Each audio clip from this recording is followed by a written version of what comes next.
Змилуйся, Боже, над грешным народом, и он Тебе просит у часе покуты. Выслухай наши молитвы ласкаво, бо их узносим мы с крушенным сердцем. В ім'я Отця і Сина, і Духа Святого. Амен. Пан з вами. И с Духом Твоим. Тривають реколекції, час ласки. Молимся об добрих пльонах для кожного з нас, каб ми пережили цей час з користю, духовною користю. Сьогодні молюсь у інтенції Ніколая і Ядвіги у 50 год їх сумісного життя. І так здарилося, що сьогодні буде у їх шлюб. Чи можна благословити шлюб у часі поста? Можно благословить, уделять кожный сакрамент, только веселья не будет, или будет просто радостью сердца с того, что в часе поста перед великими святами Воскресения Пана вы наладите свое життя. Вы сегодня приклад для многих. Молимся за вас. Как мы годно молись власти в эту наисвятейшую ахвяру, перепросим Бога за наши грехи. Сповідаюся всемогутному і вам, брати, сестри, що згрішив я вельми словом, учинком і занедбанням. Моя вина, моя вельми великая вина. Тому прошу святейшую заўсёды Панну Марию, анёлов и святых, помолиться за мяне до Пана Бога нашего. Нехай змилуется над нами Бог усемогутный и, отпустивший нам грехи, доведе нас до життя вечного. Амен. Пане, змилуйся над нами. Пане, змилуйся над нами. Христе, змилуйся над нами. Христе, змилуйся над нами. Пане, змилуйся над нами. Пане, змилуйся над нами.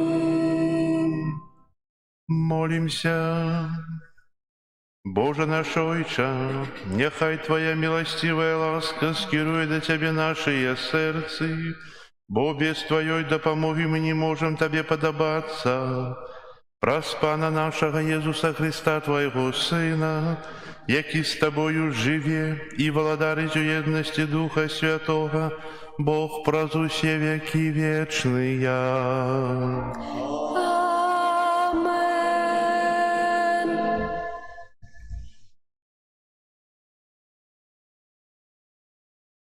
Читання книги пророка Єремії.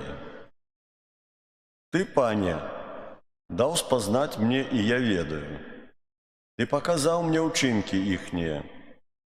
Але я был, як приручене ягня, якое вядуть на зарез, і не зразумел, што яны задумали замову супраць мяне. Знішчым дрэва ў поўнай сіле, вырвем з зямлі жывых, каб не згадывалі больш імя яго. Але ты, Пане магуццю, які судзіш справядліва, які даследуеш нутро і сэрца, дазволь мне ўбачыць твою помсту над імі, бо табе я давяраю сваю справу. Гэта Слово Божие. Дякуємо Пану Богу. Пане мой Боже, на Тебе сподяюся. Пане мой Боже,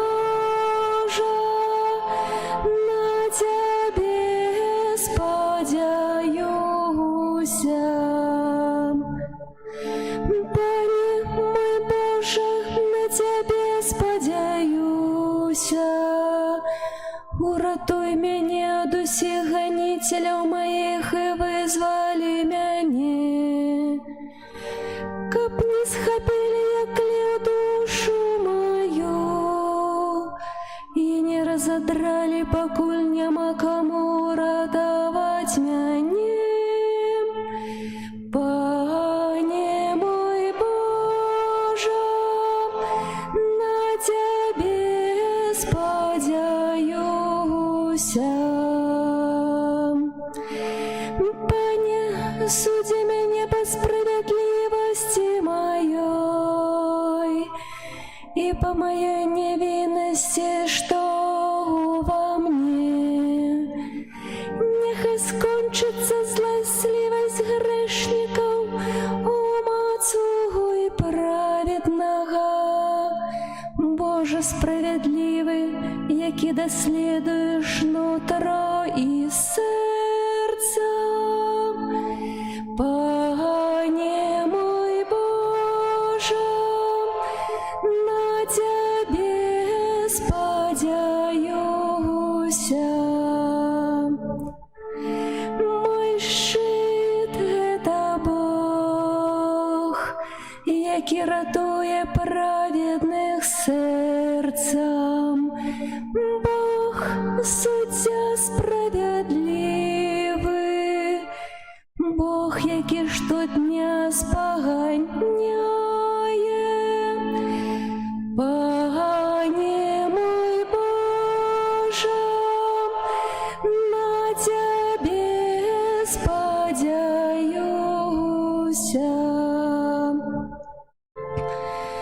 Хвала Табе, Слово Божае. Хвала Табе, Слово Божае.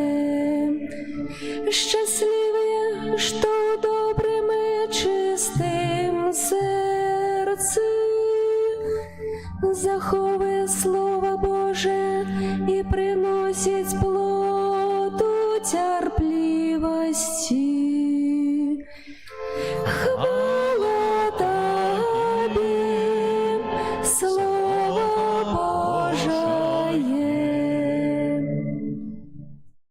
Пан з вами. І з Духом Твоїм. Читання Святого Євангелія паводле Яна. Хвала Табе, Пане.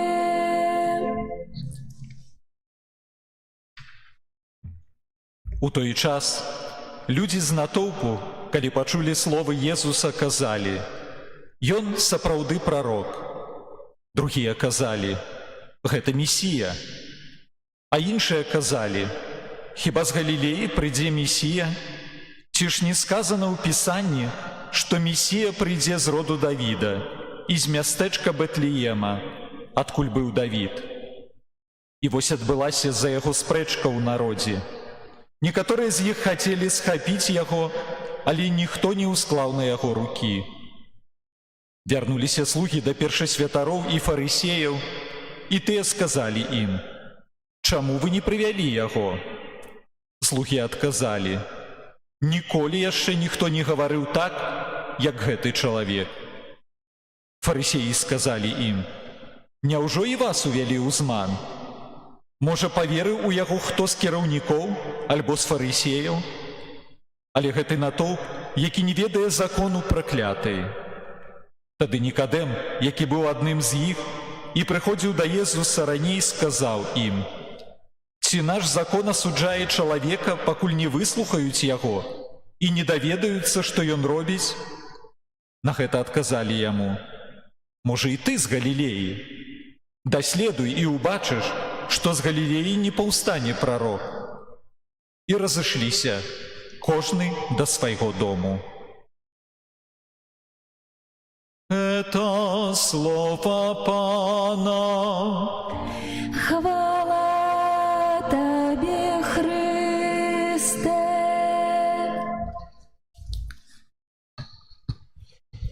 Дорогие браты и сестры, перажываем другі дзень рэкалекцыі, падчас якіх мы асаблівым чынам хочам прысвяціць увагу найбольш важнаму уменню у жыцці кожнага хрысціяніна, чаму мы павінны навучыцца. Гэта уменню прабачаць усё, усім і заўсёды. Учора мы разважалі над тым, як важнай рэччу з'яўляецца тое, каб калі мы хочам стаць на шлях прабачэння, падрыхтоўка розуму. Бо першае – гэта розум павінен нам сказаць, што трэба бліжняму прабачыць. Сёння я хачу распавесці яшчэ пра адну вельмі важную рэч, которой мы павінны ў сваім жыцці навучыцца, каб умець прабачаць. Калі мы дасведчваем нейкую крыўду, асабліва вельмі глыбокую, сур'ёзную крыўду, то найчасцей на ўзроўні пачуццяў, на ўзроўні нашых перажыванняў адбываецца ўнутры нас нешта такое, як гэта называецца дэгуманізацыя крыўдзіцеля. Што гэта значыць? А гэта значыць, што калі хтосьці нас вельмі моцна пакрыўдзіць, то у нас нараджаецца такое пачуцце, што наш крыўдзіцель, ён перастае быць чалавекам. У нашых вачах ён ужо не чалавек. Гэта вось і ёсць дэгуманізацыя. Напрыклад, нават на ўзроўні словаў. Мы яму пачынаем прыпісваць нелюдскія дэманічныя рысы. Часта нашых моцных крыўдзіцеляў мы апісваем такімі эпітэтамі, што гэта нелюдзь, што гэта жывёла, што той, хто нас пакрыўдзіў, не з'яўляецца чалавекам, а той, хто нам гэта зрабіў, ён проста з'яўляецца нейкім чортам.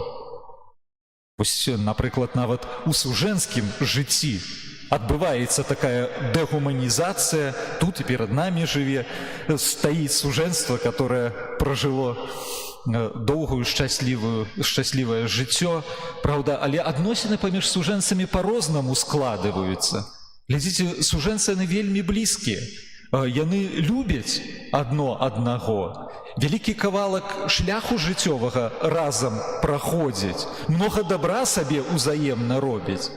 Але, напрыклад, як толькі здарыцца нейкая сур'ёзная крыўда, то паглядзіце, у адзін момант такія блізкія сабе людзі становяцца абсалютна чужымі. Найбліжэйшых людзей ператвараюцца ў самага горшага ворага, з которым проста не хачу мець дачынення. Недарма кажам, што ад любові да нянавісці адзін крок. А чаму так стаецца? Бо вось той, хто чыніць мне крыўду, ён перастае для мяне часта быць чалавекам. І вось, браты і сёстры, мы павінны быць свядомыя вось гэтага механізма, які запускае ў нас унутры спазнаная крыўда. Адбываецца крыўда. Крыўда нараджае ў нас негатыўныя, вельмі моцныя эмоцыі, пачуцці. Вось крыўдзіцель, як мы учора казалі, і крыўда пасяляецца унутры нас. Мы пачынаем увесь час, калі нас моцна пакрыўдзіць, пра крыўдзіцеля і крыўду думаць, як мы з ёй будзем разбірацца, што мы зробім нашаму крыўдзіцелю. Гэтыя думкі ізноў ж такі нараджаюць вельмі негатыўныя пачуцці, которые падсычаюць крыўду, і крыўда не праходзіць, а наадварот развіваецца. Вось глядзіце, гэта механізм, ён часта называецца такім праклятым колам, у якое чалавек трапляе па прычыне спазнанай крыўды. І калі мы хочам прабачыць, што з'яўляецца вельмі важным? Перарваць вось гэтае кола, праклятае кола, вырвацца з яго. І тут вельмі дапаможнай з'яўляецца тая рэч, пра якую цяпер вам хачу сказаць. Тут вельмі дапаможны з'яўляецца нешта такое, як эмпатыя. Эмпатыя яна дапамагае перарваць гэтае кола, вырвацца з негатыўных эмоцый, пераключыцца на пазітыўныя эмоцыі і ісці ў напрамку прабачэння. Увогуле, што такое эмпатыя? Эмпатыя – гэта слова грэцкага паходжання. І калі у нашым кантэксце яго прымяніць, то гэта азначае мець эмпатыю – гэта спачуваць. Да, па-руску гэта сачувстваваць, сопереживаць. У якім сэнсе спачуваць? Спачуваць крыўдзіцелю. Можа, гэта гучыць дзіўна, нас хтосьці пакрыўдзіў, нам зрабіў нехта вялікае зло, а мы павінны спачуваць, сопереживаць крыўдзіцелю. Браты і сёстры, павінны, бо калі мы хочам пазбавіцца крыўды, бо без гэтага аніяк. Якім чынам робіцца гэтае спачуванне, сопереживанне крыўдзіцелю? Эмпатыя – гэта спроба паставіць сябе на месца іншага, на месца крыўдзіцеля і пастарацца яго вачыма паглядзець на свет, яго вачыма паглядзець канкрэтна збоку на нас саміх. Вось гэта вельмі важная якасць, складаная рэч, але вельмі важная. Умець паглядзець на справу, на свет, на сябе вачамі таго, хто учыніў скрыўду. Чаму гэта так робіцца? А гэта робіцца менавіта таму, што важнай рэчу з'яўляецца пастарацца зразумець нашага крыўдзіцеля. Ну чаму ён так зрабіў? Чаму ён апусціўся да такога зла ў дачыненні да мяне? Пастарацца ўбачыць, што крыўдзіцель ён не з'яўляецца дэманам, такім абсалютным злом ад пачатку да канца. Што вельмі часта нашыя крыўдзіцелі, яны людзі зняволеныя. У духоўным сэнсе, часам у знешнім сэнсе, яны вельмі часта дзейнічаюць пад уплывам нейкага ціску, нейкіх жыццёвых акалічнасцяў.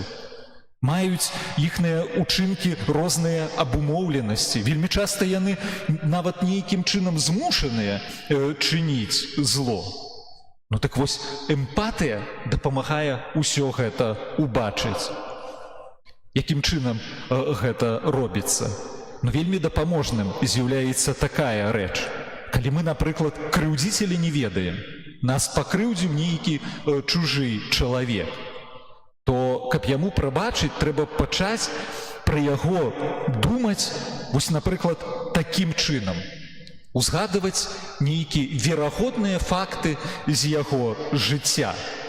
Напрыклад, што вось гэты крыўдзіцель, той, который цяпер мне учыніў такое зло, ён калісьці быў маленькім дзіцём. Ён таксама мае альбо меў бацькоў, которые вельмі клапаціліся, каб ён вырас добрым, прыстойным чалавекам. Шмат сіл уклалі ў ягонае выхаванне. А з яго вось вырасла такое. Абы што?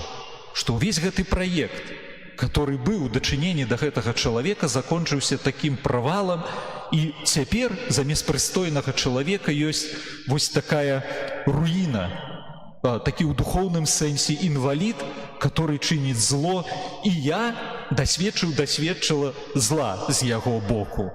Это калі не ведаем крыўдзіцеля. А часам мы ведаем вельмі добра тых людзей, которые нас крыўдзяць. І тут таксама вельмі важным з'яўляецца узгадаць факты з іх жыцця.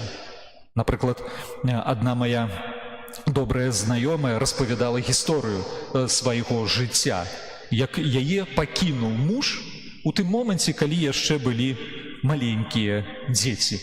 Пакінуў і фактычна ад самага пачатку ён ужо не утрымліваў аніякіх адносін, ані з ёй, ані з дзецьмі. І вось гэтая жанчына дзялілася, што на пачатку яна проста не магла думаць пра свайго мужа. Уже не кажучы пра тое, каб сустрэцца. Яна казала, добра, што мы не сустракаліся. бо на адну толькі думку ува мне ўсё гатавалася. Я б не змагла на яго спакойна глядзець. Але гэтая асоба хадзіла ў касцёл. Яна малілася. Яна разважала Божае Слова. Не адразу. Памятаеце, учора я вам казаў, што прабачэнне гэта можа быць доўгі працэс. Прайшлі гады, і вось яна кажа: ведаеце, дзеці ўжо выраслі, мужа я так і не сустрэла ў сваім жыцці, але мой падыход паступова да яго змяніўся. Ведаеце, ксёндз, у якім моманце аднойчы мне прыйшла такая думка: а ён жа у дзяцінстве быў добрым хлапчуком, вельмі таленавітым, творчым, але не павязло яму з сям'ёй, у прыватнасці з бацькам. Жылі яны на вёсцы, бацька быў вельмі жорсткі чалавек, ён усю сям'ю, і маці, і дзяцей ганяў, ён іх прымушаў да працы, цяжкой працы на полі. Ён лічыў, што гэта пакліканне кожнага чалавека, і кожны павінен там сябе усяго пакласці, заінвеставаць. І яго, вось такую творчую асобу, таксама увесь час гнаў на поле, караў, калі ён не хацеў гэтага зрабіць. Карацей кажучы, яна кажа: мой былы муж, ён увесь час жыў пад такім вельмі моцным псіхалагічным уціску. І ведаеце, канешне, ён вырваўся з дома, але, ксёндз, я зразумела, што вось гэта займела вялікі ўплыў на тое, кім ён стаўся потым. Нейкім невытлумачальным, незразумелым чынам, але гэта паўплывала на тое, што ён так жа жорстка, нялюдска паступіў у дачыненні да нас. І я на яго ўжо не крыўдую. Я проста маю дачыненні да яго літасць. Мне яго шкада. І ведаеце, я ёй кажу: ну вось, менавіта, праз малітву, праз трыванне пры Богу надышоў вось гэты вельмі важны момант, як эмпатыя, спачуванне майму крыўдзіцелю. Ведаеце, падчас эмпатыі адбываецца такая адна з найбольш складаных аперацый, якую можна зрабіць у свеце. Найбольш складаныя аперацыі гэта якія? Тонкія. Аперацыі на вачах, аперацыя на мозгу, нейрахірургіі. А тут падчас эмпатыі адбываецца такая аперацыя на ўзроўні псіхалагічным, таго, як мы ўспрымаем іншага чалавека, нават на ўзроўні духоўным. Эмпатыя – гэта уменне аддзяліць вось дрэнны, крыўдзячы учынак, зло, которое чалавек учыніў у дачыненні да мяне, ад самой асобы гэтага чалавека. Аддзяліць грэх ад чалавека. Гучыць гэта амаль што неверагодна, але на духоўным сэнсе, на духоўным узроўні гэта магчыма і трэба рабіць. Гэта адбываецца падчас малітвы. Калі мы молімся да Духа Святога, заклікаем, каб ён прыйшоў, каб напоўніў нашыя сэрцы міласэрнай любоўю, таксама ў дачыненні да нашага крыўдзіцеля. І як павінна праявіцца гэтая міласэрная любоў? З аднаго боку, каб мы узненавідзелі тое зло, которое учыніў гэты чалавек у дачыненні да мяне, але з другога боку, каб мы полюбілі вось гэтай міласэрнай любоўю свайго крыўдзіцеля. Ведаеце, вось калі такім чынам падчас малітвы мы стараемся паглядзець на тых, хто учыніў нам крыўду, аддзяляем зло ад асобы, которая чыніць гэтае зло, то тады паступова і пачынаецца ў нас гэты вельмі важны працэс. Працэс дэманізацыі крыўдзіцеля. Што гэта значыць? Што той, хто мяне пакрыўдзіў, ён перастае ў маіх вачах быць асобай, которая здольная толькі на тое, каб чыніць зло. Вось менавіта з дэмана, з тым, хто з'яўляецца нелюдзям, крыўдзіцель пачынае ў маіх вачах вельмі паступова, але ператварацца ў чалавека. І вось калі пачынаецца гэты працэс эмпатыі, то мы паступова перастаем толькі асуджаць таго, хто ўчыніў нам крыўду. Пачынае вяртацца да нас такая вельмі важная свядомасць, што крыўдзіцель, незалежна ад таго, што ўчыніў нам вялікае зло, ён мае таксама годнасць.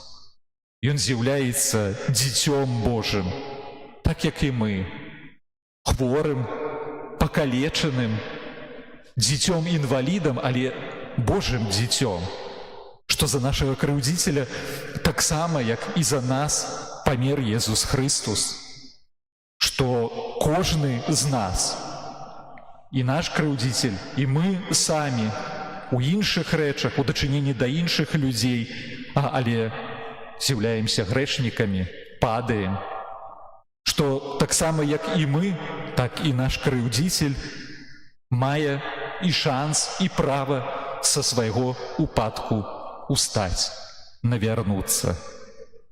І вось, уключаючы эмпатыю, уваходзячы ў гэты такі важны працэс, которому мы павінны навучыцца, мы паступова асягаем той неабходны ўнутраны стан, які дазваляе нам ісці далей па гэтым важным шляху, якім з'яўляецца шлях прабачэння тым, хто нас крыўдзіць.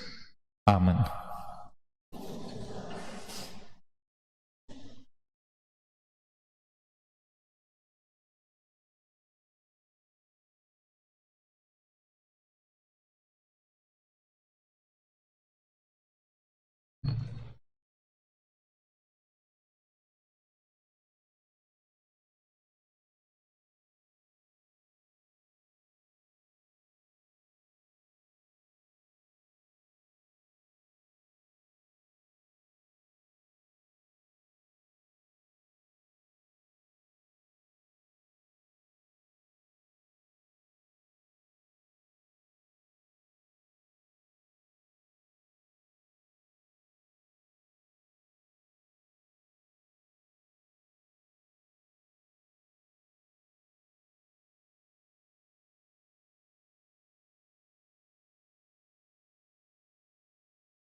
И тут, да. И что стоим, молимся. До Бога, владара життя і смерті, якому ми довіряємо наш льос, праз Ісуса Христа узнесем наши покорные молитвы.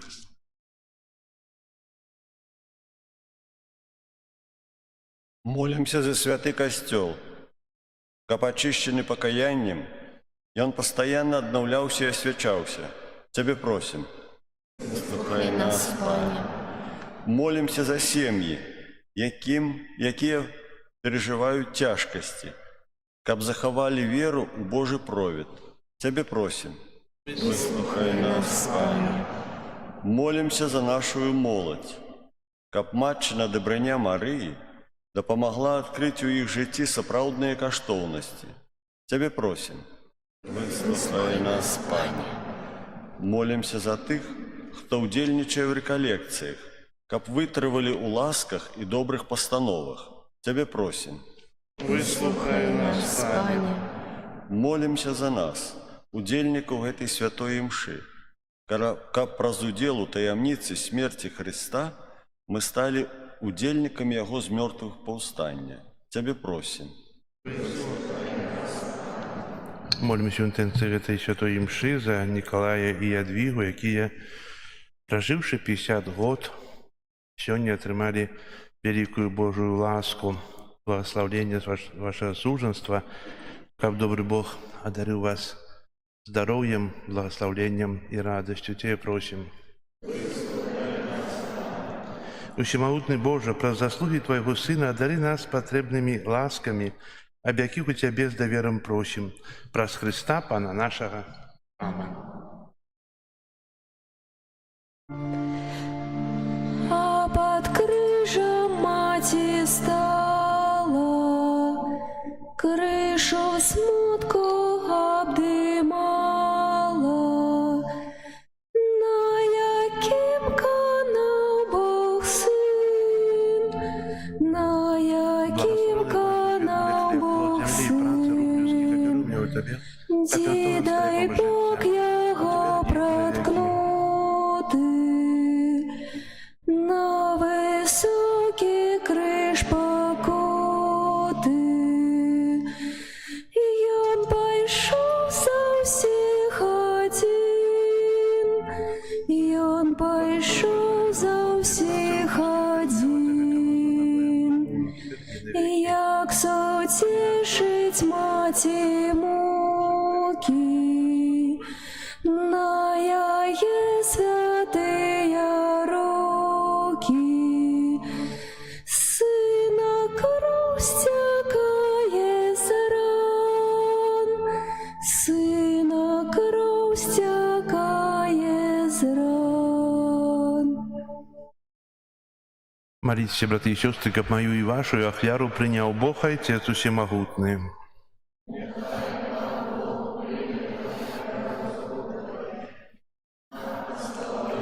И хвалу имя Своего, Аман користь нам. Милосердный Боже, ласкаво прими дары Твоего люду, и до себе скируй непокорную нашу волю, праз Христа Пана нашего. Амен. Пан з вами, И с Духом Твоим угору серце. узносим их до Пана. Подякуємо Пану Богу нашому. Годно это и справедливо. Сапраўды годна гэта і справядліва, слушна і збавенна. Каб мы заўсёды і ўсюды Табе складалі падзяку, Пане Святы Ойче, Усемагутны вечны Боже. Ты пажадаў, каб мы сваім устрыманнем утаймоўвалі нашую пыху і, адкрываючы нашае сэрцы на патрэбы бедных, дзяліліся з імі хлебам і такім чынам наследавалі Твою дабрыню і ласкавасць. Таму разам з хорамі анёлаў мы праслаўляем Цябе в один голас ускрикаючы. Святый, святый, святый, Пан Бог усемогутный, небо и земля полные хвалы Твоей.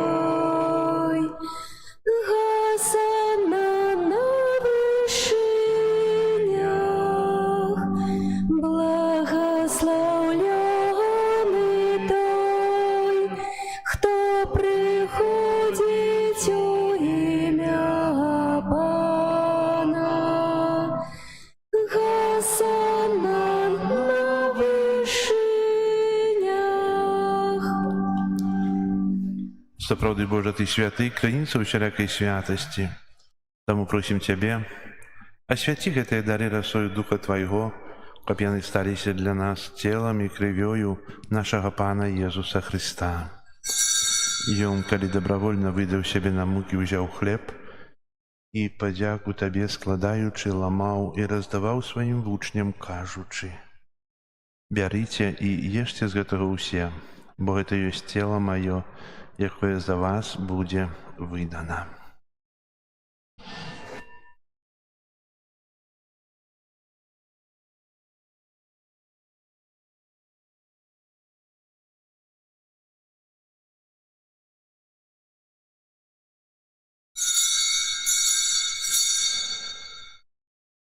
Падобным чынам па вячэры ўзяў келіх, зноў Табе падзяку складаючы, падаў сваім вучням, кажучы: «Бярыце і піце з яго ўсе, бо гэта ёсць келіх крыві маёй новага і вечнага запавету, якая за вас і за многіх будзе праліта дзеля адпушчэння грахоў. Гэта чыніце на маю памяць».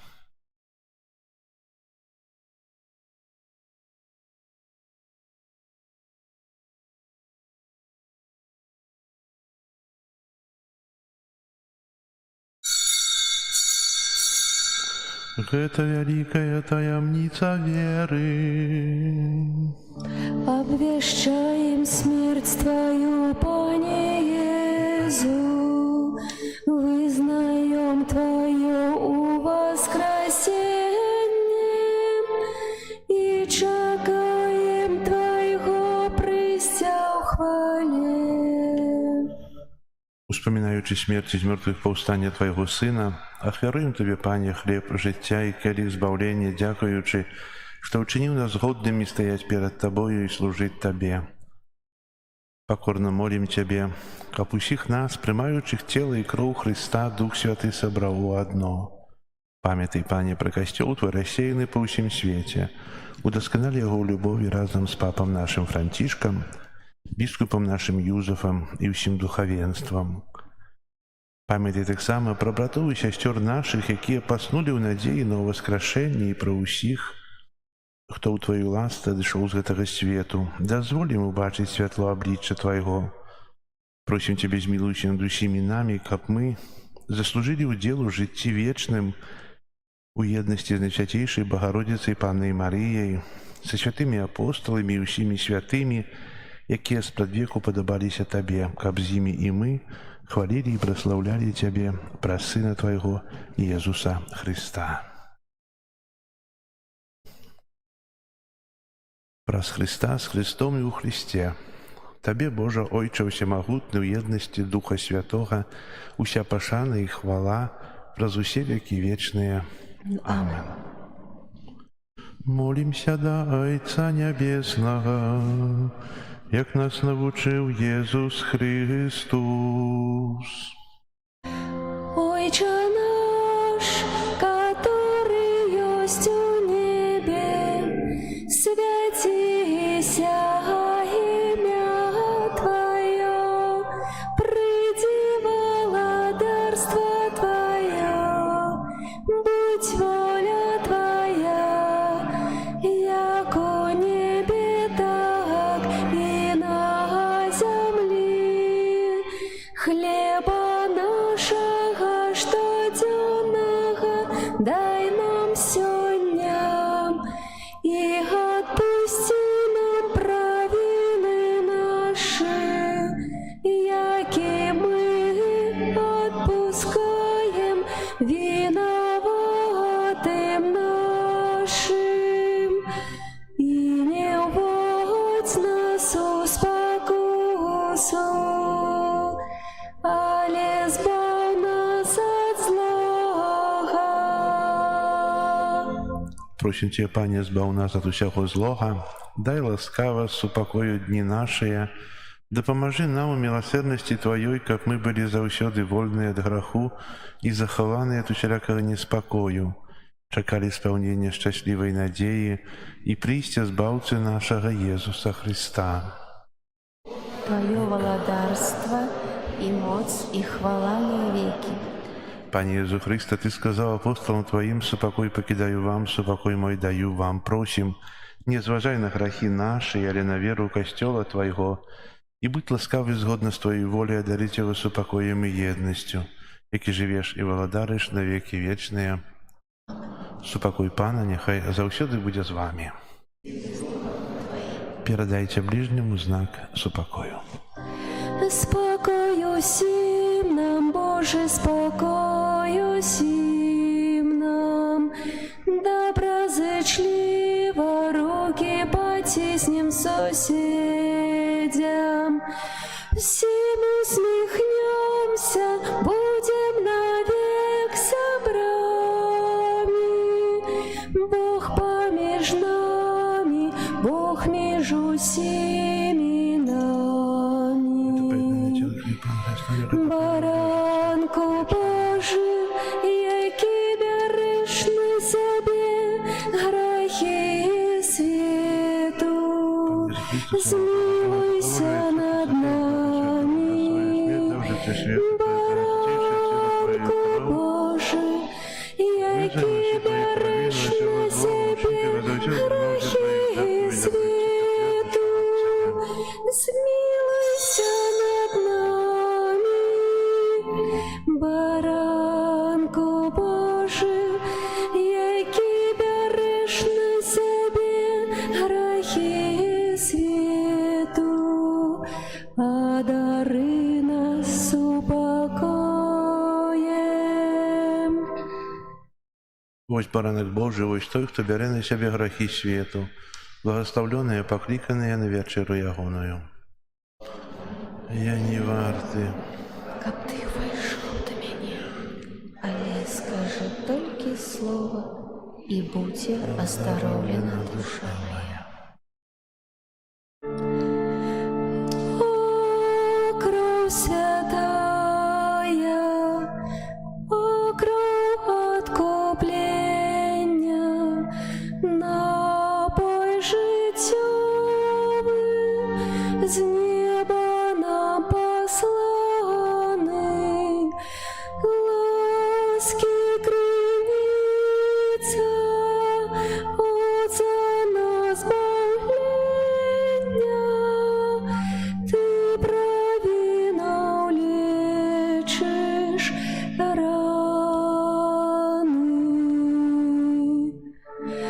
О, кровь святая,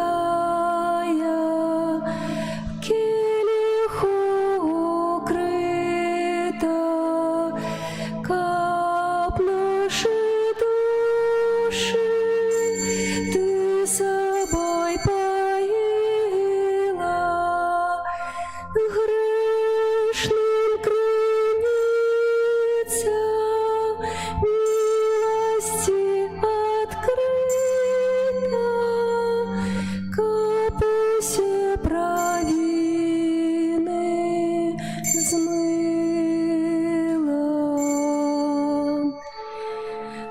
О, кровь святая, о, кровь откупления, с Божьего сердца ты виток свой милостивый,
святая, о кровь откуплення, напой життєвий, з неба нам посланий, ласки криниця, Отця на збавлення, ти правильно лечиш рани.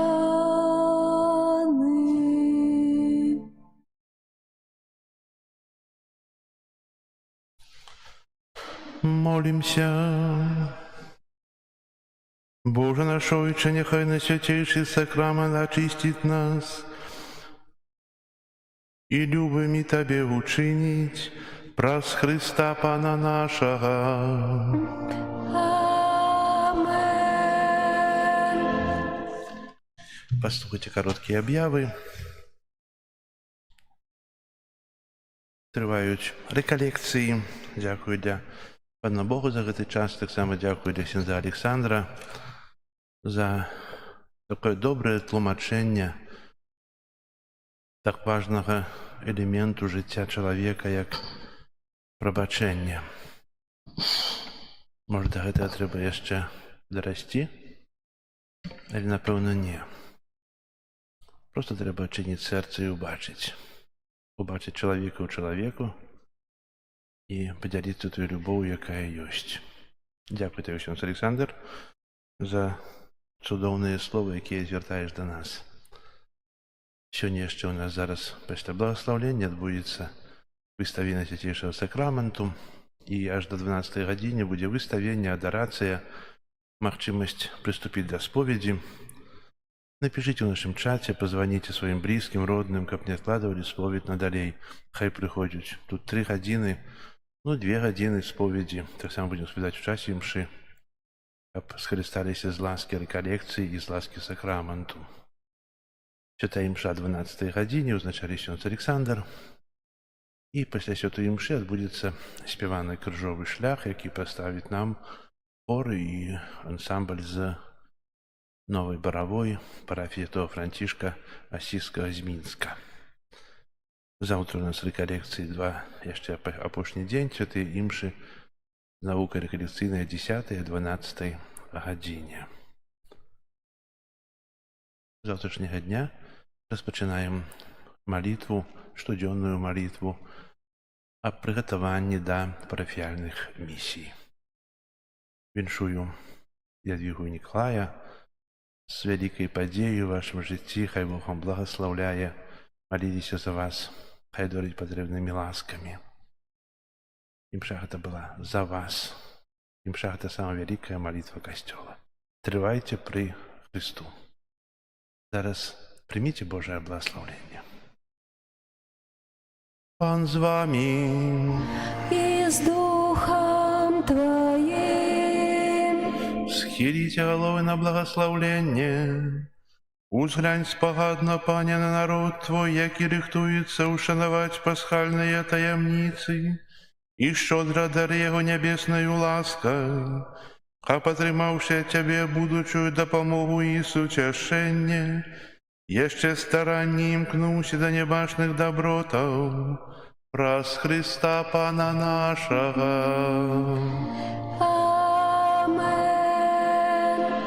Нехай вас благословить Бог усемогутный, Отец и Сын и Дух Святый. Амен. Идите в спокое Христа. Дякуем Пану Богу. И еще маю такую просьбу, калі ласка, не покидайте Пана Иисуса одного у костёле. Ён будзе выставлен в святейшем сакраменте не ў табернакуле, а на алтары, каб ён не быў сам. Ахвяруйце час, если нават спяшаецеся, пабудьце тут, каб нехта прыйшоў іншы, каб так мяняліся. Дзякую, што вы разумееце.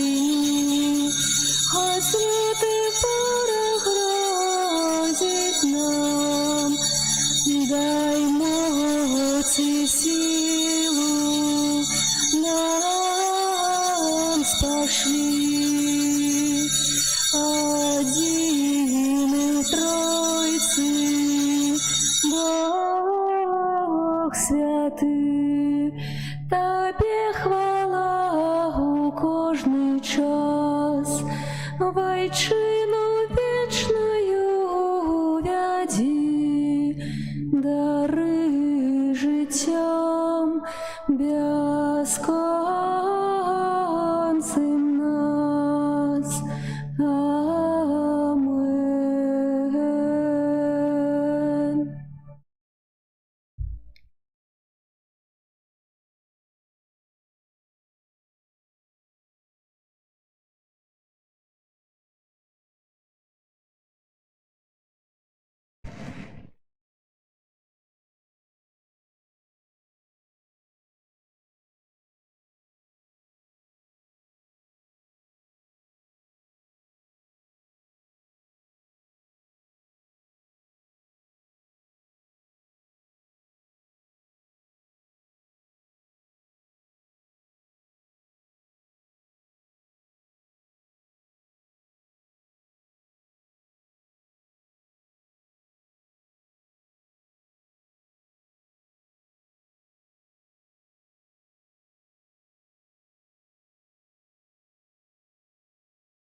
Молимся.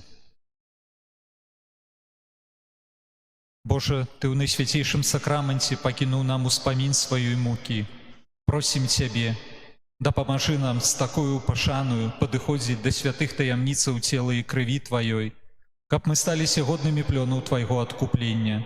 Праз Хрыста, Пана нашага.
Раз.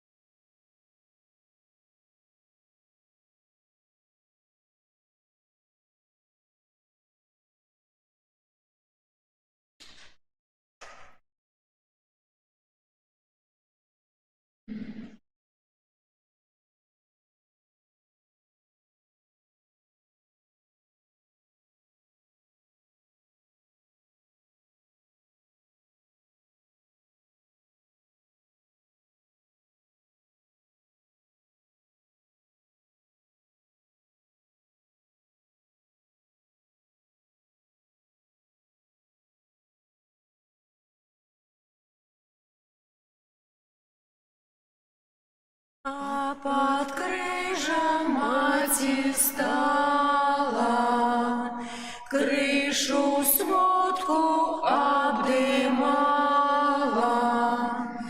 На яким канал Бог сын, на яким канал Бог сын, зідай Бог яго проткнути, на высокі крыж пакуты. Ён пайшоў за ўсіх адзін, ён пайшоў за ўсіх адзін. Як суцешыць маці мукі, на яе святыя рукі. Сына кроў сцякае з ран, сына кроў сцякае з ран. Маці не пакінь нікога, распалі любоў да Бога. Бога Сына ён наш Пан, Бога Сына ён наш Пан. А под крыжем маці стала, крышу смутку обдымала. На яким канал Бог сын, на яким канал Бог сын, зідай Бог яго проткнути, на высокі крыж пакуты.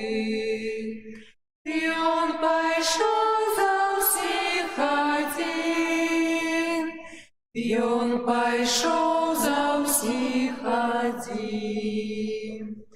Як суцешыць маці мукі, на яе святыя рукі.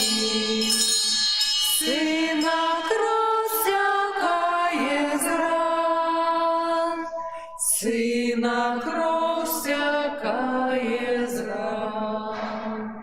Маці не пакінь нікога, распалі любоў да Бога. Бога Сына ён наш Пан, Бога Сына ён наш Пан. У ім'я Отця і Сина і Духа Святого. Амен. Пан з вами. І з духом твоїм. Сёння чарговы дзень рэкалекцыі ў нашай парафіі. Разважаючы пра ахвярнасць Бога, ягоную бязмежную любоў да нас, рыхтуемся да свята Христовага ўваскрашэння. Падчас гэтай Еўхарыстыі асаблівым чынам Божай міласэрнасці даручаем памерлых Інну, Марыю і Антонія. Перапросім Бога за наши слабости и грахи, каб мы годна удзельнічалі ў гэтай таямніцы Христа. Спавядаюся Богу всемогутному и вам, браты и сестры, что сгрешили я вельми, думкою, словом, учинком и занятанием. Моя вина, моя вельми великая вина. Тому прошу, Найсвятейший, заўсёды Панну Марию, усіх анёлаў и святых, и вас, браты и сестры, помолиться за мяне, за Пана Бога нашего. Нехай змилуется над нами Бог усемогутны, и, отпустивши нам грехи, доведи нас до життя вечного. Пане, смилуйся над нами. Пане, смилуйся над нами. Христе, смилуйся над нами. Христе, смилуйся над нами. Пане, смилуйся над нами. Пане, смилуйся над нами. Молимся. Пане наш Боже, нехай Твоя милостивая ласка скерует до Тебе наши сердце. Бо без Твоей допомоги мы не можем Тебе подобаться. Прос Пана нашего Иисуса Христа, Твоего Сына, який з Тобою живе і володарить у єдності Духа Святого, Бог прозуще веки вечные.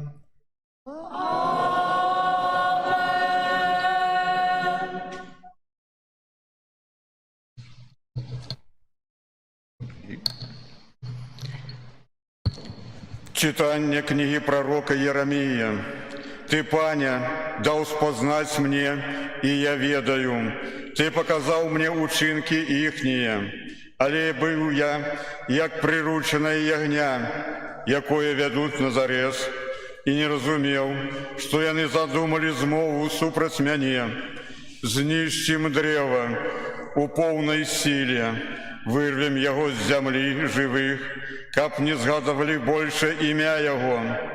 Але ты, Паня могутцев, які судишь справедливо, які доследуешь нутро и сердце, дозволь мне убачить Твою помсту над ими, бо Тебе я доверяю свою справу.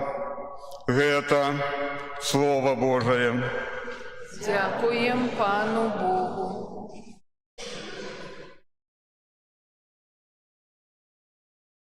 Пане мой Боже, на Тебе сподяюся. Пане мой Боже, на Тебе сподяюся. Пане мой Боже, на Тебе сподяюся. Уратуй мяне ад усіх ганителів моїх і визволі мяне. Каб не схопили, як лев, душу мою, і не разодрали, покуль нема кому уратовать мяне. Пане мой Боже, на Тебе сподяюся. Пане, суди мяне по справедливости моей и по моей невинности, что во мне. Няхай скончацца зласлівасць грэшнікаў, умацуй праведнага.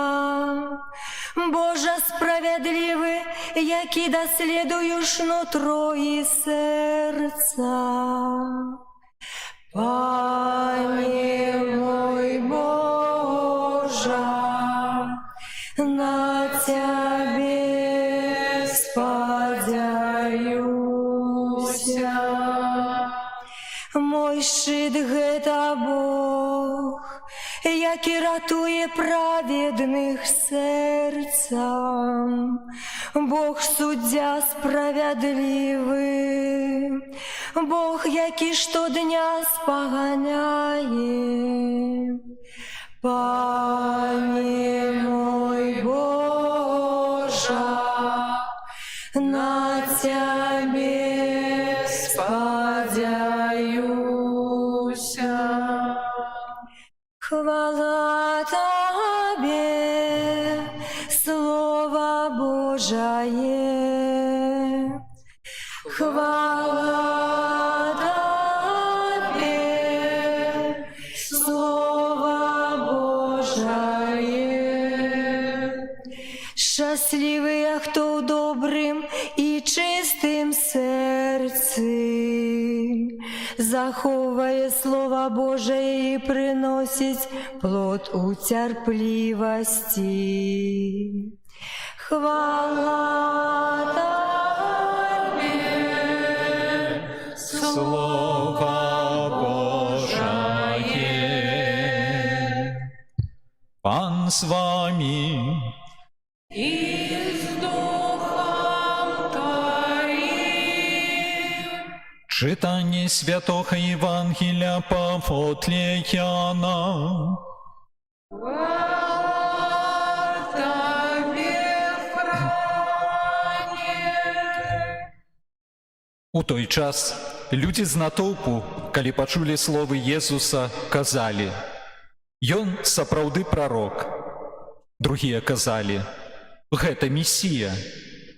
А іншыя казалі: «Хіба з Галілеі прыйдзе Месія? Ці ж не сказано ў Пісанні, што Месія прыйдзе з роду Давіда і з мястэчка Бэтлеема, адкуль быў Давід?» І вось адбылася з-за яго спрэчка ў народзе. Некаторыя з іх хацелі схапіць яго, але ніхто не ўсклаў на яго рукі. Вярнуліся слугі да першасвятароў і фарысеяў, а тыя сказалі ім: «Чаму вы не прывялі яго?» Слугі адказалі: «Ніколі яшчэ ніхто не гаварыў так, як гэты чалавек».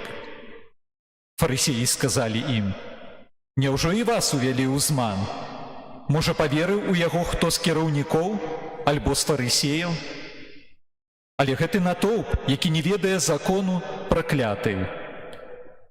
Тады Нікадэм, які быў адным з іх і прыходзіў да Езуса раней, сказаў ім: «Ці не наш закон, ці наш закон асуджае чалавека, пакуль не выслухаюць яго і не даведаюцца, што ён робіць?» На гэта адказалі яму: «Можа, і ты з Галілеі? Даследуй і ўбачыш, што з Галілеі не паўстане прарок». І разышліся кожны да свайго дому. Это слово Пана. Хвала Тебе, Христе. Дорогие браты и сестры, працягваючы наши рэкалекцыі, і мы працягваем наши рэкалекцыйныя разважанні. Узгадаю, што сёлетнія великапостныя парафіяльныя рэкалекцыі яны прысвечаны такой вельмі важнай справе, якой ёсць прабачэнне. Што мы павінны прабачаць усё, усім і заўсёды. Ужо мы разважалі, якой нялёгкай справай, якім нялёгкім для нас, хрысціянаў, заданнем гэта ёсць. І што калі падысці толькі на ўзроўні адных сваіх добрых прагненняў, то мы ужо неаднойчы пераканаліся і зможам неаднойчы яшчэ пераканацца, што гэта немагчыма. Тое, што прабачэнне – гэта працэс, который складаецца з розных этапаў, што да таго, каб камусьці прабачыць крыўду, асабліва калі яна сапраўды вельмі сур'ёзная, вельмі глыбокая, то да гэтага трэба прыкласці шмат высілкаў. Учора падчас вячэрняй канферэнцыі мы разважалі над тым, як трэба да прабачэння падрыхтаваць найперш свой розум. Бо розум – гэта пункт выхаду. Менавіта у працэсе прабачэння ў першым моманце тое, на што мы абапіраемся, гэта розум.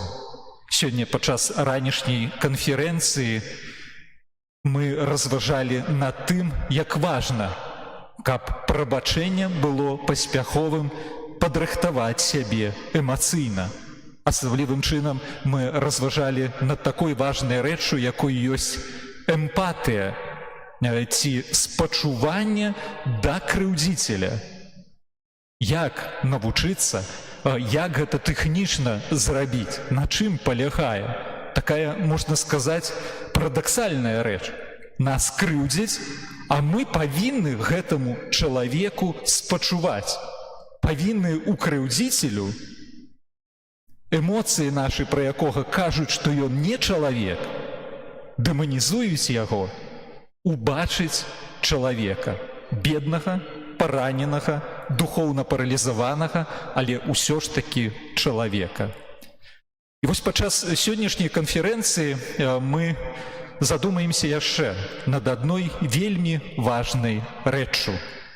Я хочу сказаць, што, можа, нават падыдзем да яе схематычна. Я падам пэўны алгарытм, як у двухкоссі, кажуць, тэхнічна адбываецца працэс прабачэння, і заахвочваю таксама у вашым уласным малітоўным духоўным жыцці гэта стасаваць, калі мы рэальна камусьці хочам прабачыць. Як я ўжо і казаў, што прабачэнне – гэта працэс, які мае канкрэтныя этапы. І ўвогуле я хацеў бы назваць 3 этапы. Першы, такі вельмі важны этап, ён акрэсліваецца наступным чынам, што калі я хачу прабачыць нейкую крыўду, то першае, што трэба зрабіць, гэта прызнаць рэальнасць крыўды, што яна сапраўды ёсць. І зноў, гучыць вельмі парадаксальна. Мяне пакрыўдзілі, я крыўду хачу прабачыць, але павінен прызнаць тое, што яна ёсць. Гучыць парадаксальна, калі мы гэта ўспрымаем на словах, але на ўзроўні нашых перажыванняў гэта ўжо не з'яўляецца парадоксам, бо досвед паказвае, што часта так ёсць. Хтосьці нам чыніць крыўду, а мы, напрыклад, неаднойчы, да крыўды падыходзім легкаважна. Гэта праяўляецца, калі хтосьці нас пакрыўдзіў, а мы кажам: «А, дробязь, нічога не сталася». Альбо «Ну, нешта сталася, але сталася гэта нешта незначнае». Ведаеце, як бы стараемся адмахнуцца ад крыўды, з прызвычаення, каб не згубіць твар перад іншымі людзьмі, каб нават не губляць твар перад самім сабой. А ведаеце, калі мы кажам пра крыўды, то трэба сабе вельмі добра усведамляць, што крыўда, асабліва сур'ёзная крыўда, гэта вельмі сур'ёзны супернік. І да крыўды заўсёды трэба мець пашанаванне. Бо калі мы праблемы сваіх крыўдаў не вырашым, і ўжо учора ўвечары пра гэта мы распавядалі, што крыўды яны выходзяць нам бокам вельмі сур'ёзным чынам. Вельмі часта ў постаці розных хваробаў, ці цялесных, ці псіхічных. І тут трэба сабе ўсведаміць, што калі цябе хтосьці пакрыўдзіў, І калі ты дрэнна сябе адчуў, калі табе забалела, то крыўда, яна ўжо ёсць. Можаш апраўдаваць крыўдзіцеля, можаш сам перад сабою апраўдавацца, але калі забалела, значыць крыўда ёсць. І вось калі яна ёсць, то важнай рэчу з'яўляецца наступнае, што на першым этапе вось гэтым прызнанне рэальнасці крыўды яшчэ, апроч таго, што мы прызнаем, што яна сталася, мы павінны назваць яе па імені. Якое зло да цябе дакранулася? Як ты яго перажываеш? Што канкрэтна сталася? Неаднойчы ў маім душпастарскім жыцці было такое, што падыходзілі да мяне людзі і часам казалі: «Ведаеце, айцец Александр, я адчуваю сябе вамі пакрыўджаным, я крыўдую на вас». А ведаеце, я нават не заўважыў, што пакрыўдзіў чалавека. І пытаюся: «Так скажыце мне, калі ласка, канкрэтна, але што вас пакрыўдзіла? Якое маё захаванне, словы?» І неаднойчы быў здзіўлены, калі людзі бянтэжыліся і канкрэтна не маглі назваць, што канкрэтна ува мне іх пакрыўдзіла. Проста такое вось агульнае адчуванне крыўды. Ведаеце, не, так не пойдзе. А калі мы хочам вырашыць праблему крыўды, то мы павінны добра падумаць, прааналізаваць і назваць крыўду па імені. Гэта важна. А ў дадатку, яшчэ на гэтым этапе прызнання рэальнасці крыўды, трэба назваць вельмі ясна, хто з'яўляецца крыўдзіцелем. Вось ёсць крыўда, зроблена тое і тое, я крыўдую вось канкрэтна на гэтага чалавека, не на ўвесь свет, не на свой трагічны нешчасны лёс, але крыўдую на гэтага чалавека. Вось ён, вось яна з'яўляецца маім крыўдзіцелем. І ведаеце, на гэтым этапе ўсё трэба рабіць максімальна шчыра, у святле праўды. Бо, ведаеце, толькі ў праўдзе можна даць аб'ектыўную ацэнку злу. Толькі ў праўдзе можна рэальна заўважыць зло і ацаніць учыненыя шкоды. Гэта так, напрыклад, як і на ўзроўні лячэння цела. Калі ты ідзеш да лекара, то ты праўдзіва павінен назваць усё, што ты перажываеш. Максімальна аб'ектыўна, і тады ёсць надзея, што справа вырашыцца пазітыўна. Лекар цябе вылечыць. Таксама і на ўзроўні унутраных, псіхалагічных, духоўных перажыванняў. Усё у праўдзе трэба умець канкрэтна назваць. Пасля таго, як гэта будзе зроблена, калі мы акрэслілі крыўду, то трэба зрабіць другі крок, так званы другі этап у прабачэнні. Ён называецца такім чынам, што трэба прызнаць рэальнасць звязаных з крыўдай перажыванняў. Чым займаемся на гэтым этапе? На гэтым этапе мы ўжо займаемся тымі эмоцыямі, якія нас напаўняюць па прычыне спазнанай крыўды. Трэба звярнуць увагу на эмоцыі, якія мяне мучаюць, якія мяне напаўняюць. І не толькі звярнуць увагу, але эмоцыі трэба вызваліць. Калі нас пакрыўдзіць і нас напаўняюць вельмі моцныя негатыўныя эмоцыі, асабліва ў першым моманце, то трэба сабе добра памятаць, што ніколі не можна іх падаўляць. Эмоцыі ўнутры сябе не можна назапашваць і насіць.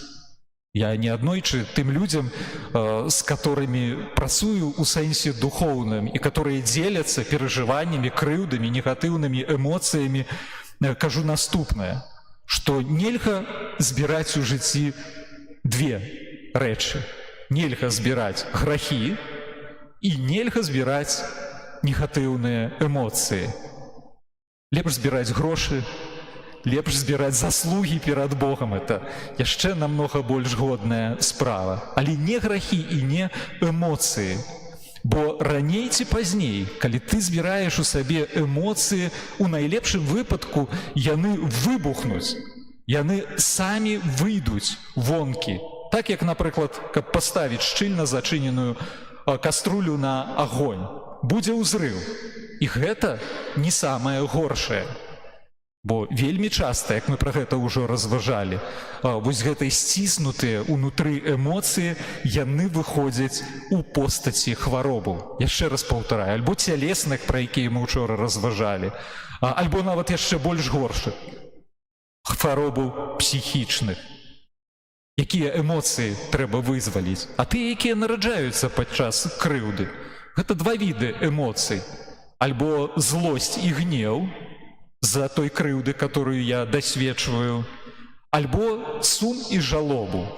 Бо калі мяне хтосьці крыўдзіць, я заўсёды адчуваю пачуццё нейкай страты.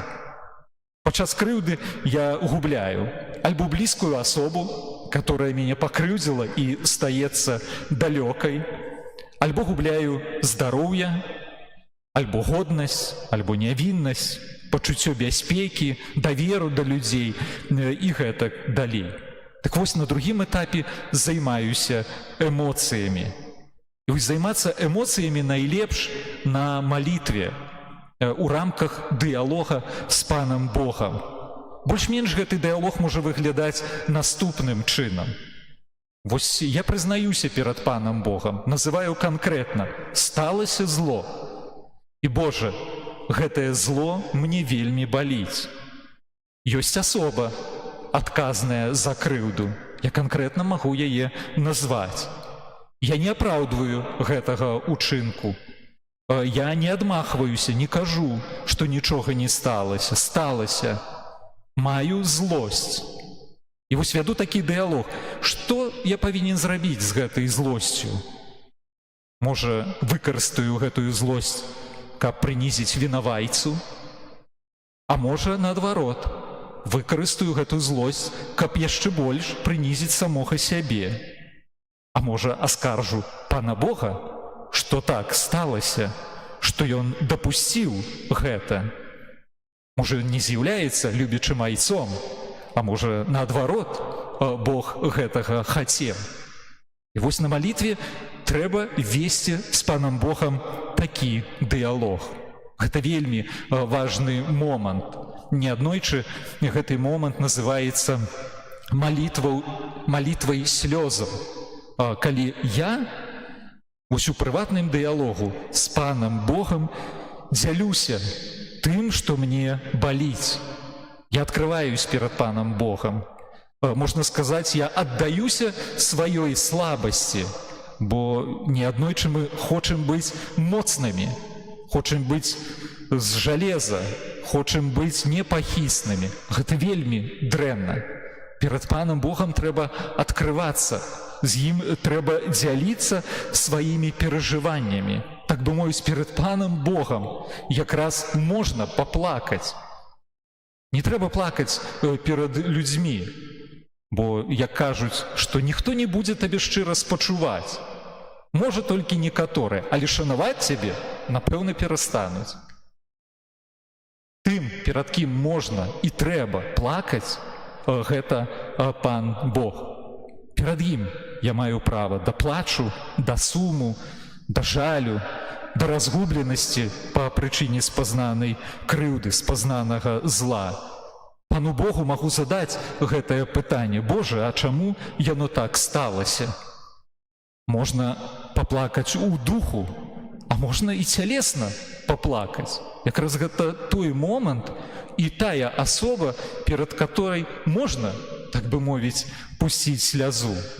Бо слёзы у такім моманце, калі цябе пакрыўдзілі, і вось у сітуацыі спаткання з Богам яны з'яўляюцца вельмі дарэчнымі.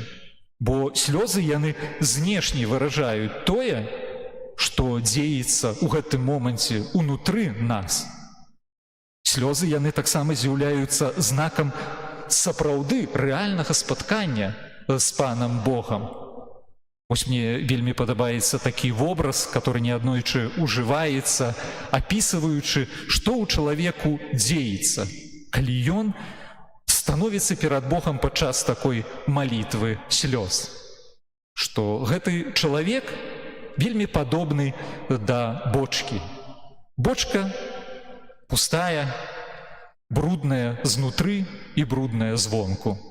І гэтая бочка, яна стаіць пад вадасточнай трубой. І вось пачынаецца дождж, моцны дождж. Ён імкліва пачынае напаўняць бочку. Спачатку бочка напаўняецца трохі, потым да паловы, а потым напаўняецца цалкам, а потым вада выліваецца і выліваецца, а дождж не спыняецца. І вось падчас гэтага працэсу бочка паступова. Яна ачышчаецца знутры і ачышчаецца звонку. Вось так і мы, калі стаім перад Богам на малітве слёз, раскрываючыся з усімі нашымі крыўдамі. Вось гэта бруд бочкі, наша крыўда ўнутры нас.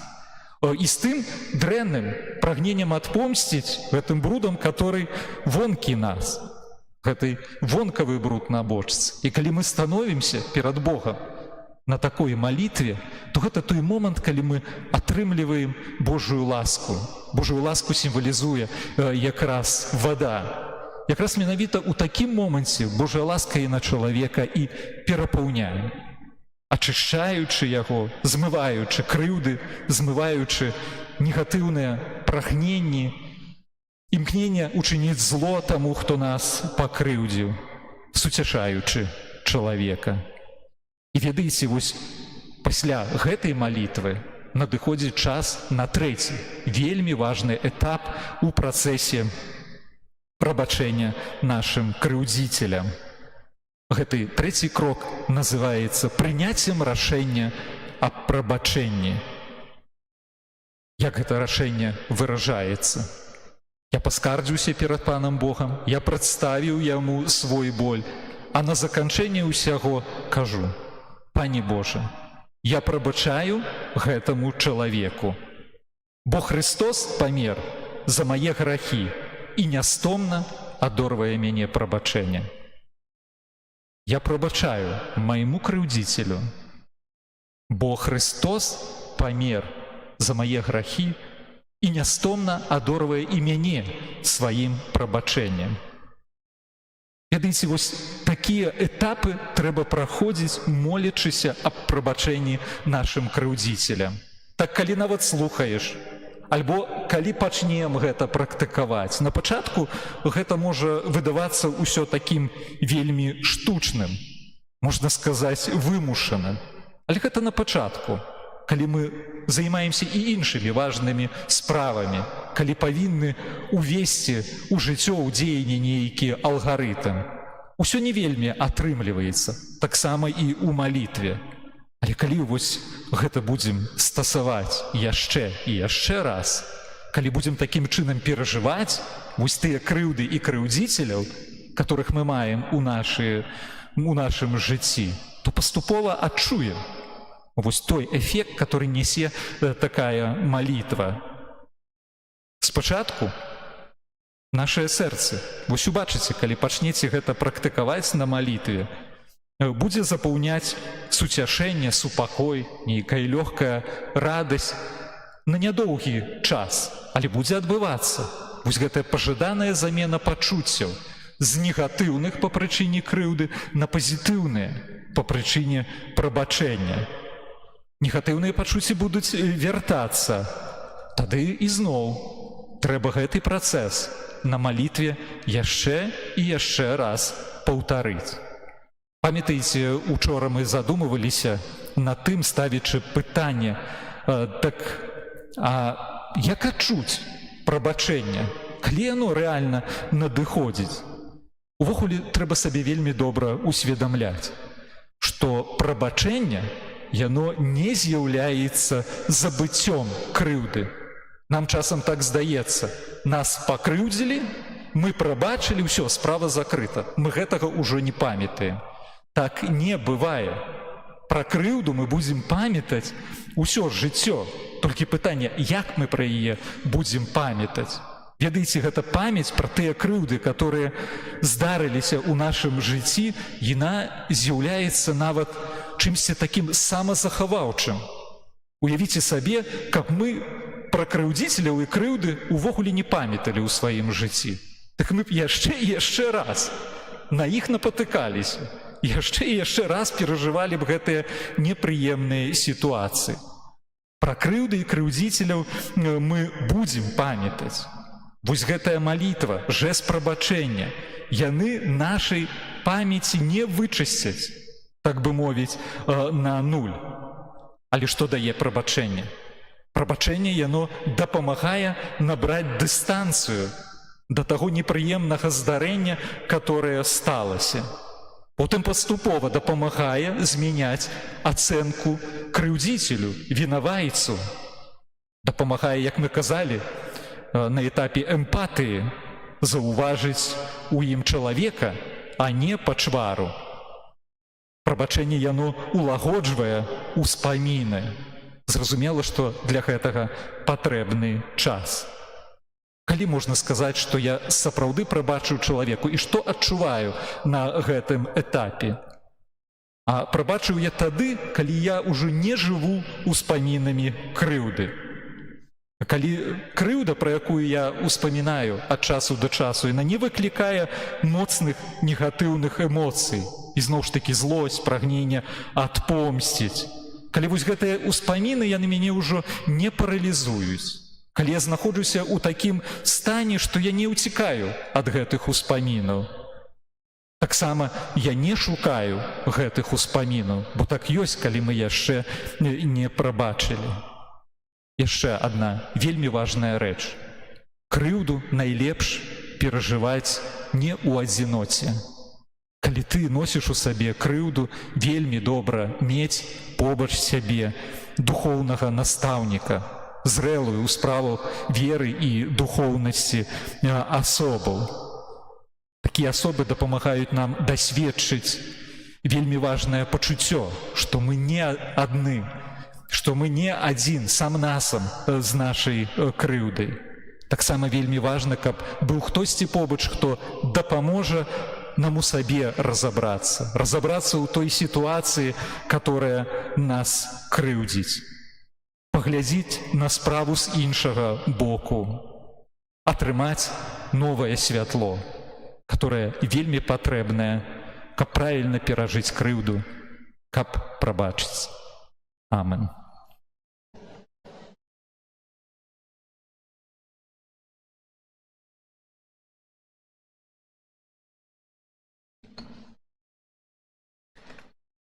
Да Бога, валадара жыцця і смерці, якому мы давяраем наш лёс праз Езуса Хрыста, узнясём нашыя пакорныя малітвы.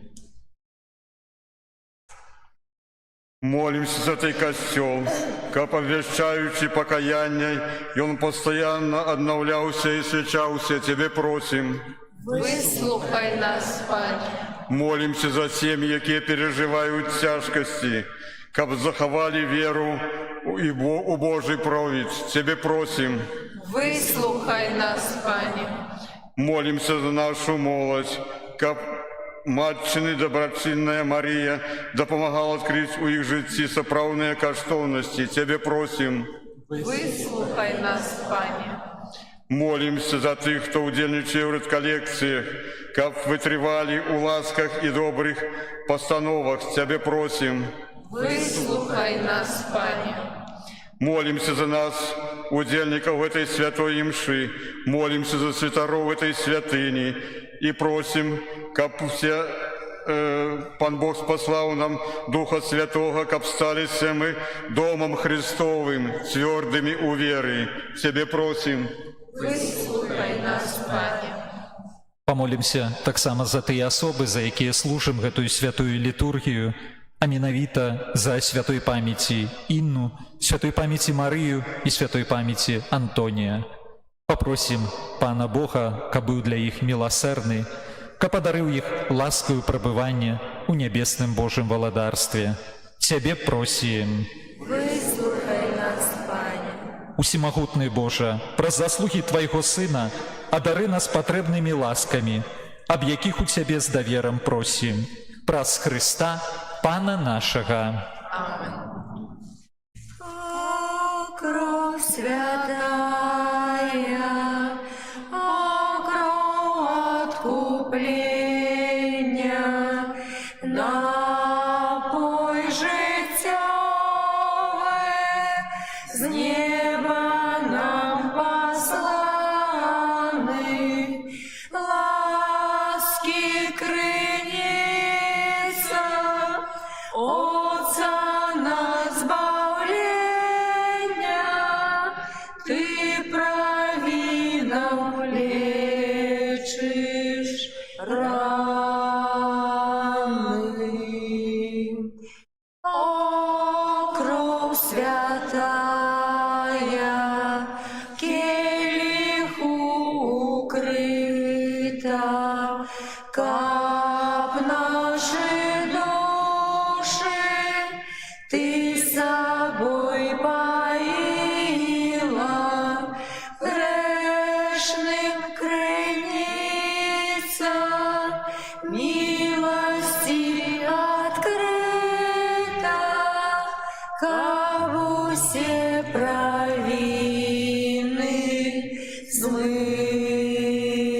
смыла. Молитесь, браты и сестры, каб мою и вашу ахвяру принял Бог, Отец Усемогутный. Нехай Пан Бог прийме ахвяру з рук Твоїх на прославлення і хвалу ім'я Своєго, а так само на користь нам і всьому Костюлу Святому. Милосердный Боже, ласково прими дары Твоего люду и до себе скируй непокорную нашу волю, праз Христа, Пана нашего. Амен. Пан з вами. І з Духом Твоїм Угору серце. узносим їх до Пана. Подякуємо Пану, Богу нашому. Годно гэта і справядліва. Сапраўды, годна гэта і справядліва, слушна і збавенна, каб мы заўсёды і ўсюды Табе складалі падзяку, Пане, Святы Ойча, Усімагутны вечны Божа. Ты пажадаў, каб мы сваім устрыманнем утаймоўвалі нашу пыху і, адкрываючы нашае сэрца на патрэбы бедных, дзяліліся з імі хлебам і такім чынам наследавалі Тваю дабрыню і ласкавасць. Таму разам з хорамі анёлаў мы праслаўляем Цябе у адзін голас усклікаючы. Святый, святый, святый, Пан Бог всемогутный, небо и земля, полные хвалы Твоей. Хосанна на вышине, благословленный той, кто приходит у имя Пана. Хосанна на вышине. Сапраўды, Божа, Ты святы, і справядліва хваліць Цябе ўсё Твоё стварэнне, бо праз Сына Твайго, Пана нашага Ісуса Христа, дзейсною моцою Духа Святога, Ты ўсё ажыўляеш і асвячаеш. І няспынна збіраеш народ свой, каб ад усходу сонца і да захаду складаў імені Твайму чыстую ахвяру. Таму пакорна молім Цябе, Пане. Асвяці моцою Духа Твайго гэтыя дары, якія мы прынеслі Табе на ахвяру, каб сталіся яны целам і крывёю Сына Твайго, нашага Пана Ісуса Христа, які нам наказаў здзейсняць гэтую таямніцу. Бо ён у тую ноч, калі быў выдадзены, узяў хлеб і, падзяку Табе складаючы, блаславіў, ламаў і раздаваў сваім вучням, кажучы: «Бярыце і ешце з гэтага ўсе, бо гэта ёсць цела маё, якое за вас будзе выдано.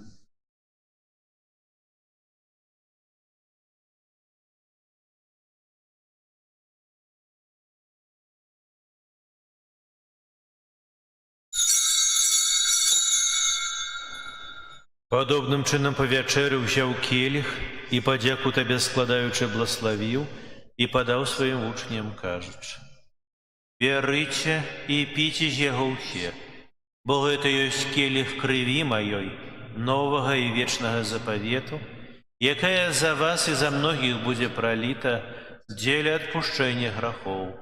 Гэта чыніце на маю памяць».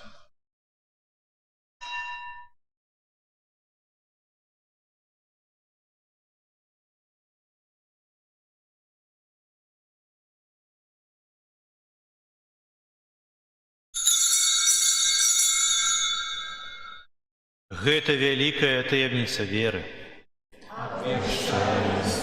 Твою, Пане Иисус, Признаем Твое воскресение и чекаем Твоего прыцця ў хвале. Пане, успамінаючы збаўчую муку Твайго Сына, а таксама Яго цудоўнае воскресенне ў неба ў шэсце, і чакаючы Яго другога прыйсця, з падзякою складаем Табе гэтую жывую і святую ахвяру. Узглянь просім на дар Твайго касцёла і прымі яго як ахвяру, якой Ты пажадаў быць уміласціўлены. Дазволь, каб мы, узмоцненыя целам і крывёю Твайго Сына, напоўненыя Духам Яго святым, сталі адным целам і адным Духам у Хрысце. Няхай Ён сам учыніць нас вечным дарам для Цябе, каб мы змаглі атрымаць спадчыну з выбраннікамі Тваімі, найперш з найсвяцейшай Паннай Багародзіцай Марыі, са святым Юзафам яе абраннікам, са святымі апосталамі Тваімі і слаўнымі мучанікамі і ўсімі святымі, праз заступніцтва якіх мы спадзяемся на Тваю нястомную дапамогу. Просім Цябе, Пане, няхай гэтая ахвяра нашага паяднання прынясе ўсяму свету супакой і збаўленне. Будь ласкавы умацаваць у веры і любові касцёл Твой, які пілігрымуе на зямлі, са слугой Тваім, папам нашым Францішкам, біскупам нашым Юзафам, з усімі біскупамі, усім духавенствам і ўсім народам Табою адкупленым. Будь міласцівы да просьбаў гэтай сям'і, якая па Тваёй волі стаіць перад Табою. О добры Ойча, ласкава з'яднай з сабою усіх рассеяных па свеце дзяцей Тваіх, нашых памерлых братоў і сясцёр і ўсіх, хто ў ласцы Тваёй адышоў з гэтага свету. Міласціва прымі ў валадарства Тваё, дзе і мы спадзяемся быць, каб разам з імі заўсёды радавацца Тваёй хвале. Праз Хрыста, Пана нашага, праз якога адорваеш свет усялякімі дабротамі.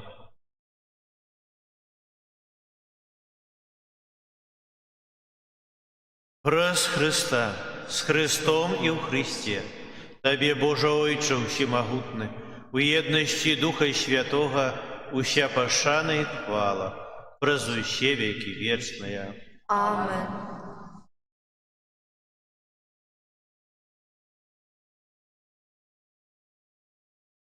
Просім Айца Нябеснага, каб адпусціў нам грахі і захаваў нас ад злога. Ойче наш, который есть в небе, святися имя Твое, приди владарство Твое, будь воля Твоя, як у небе, так и на земле.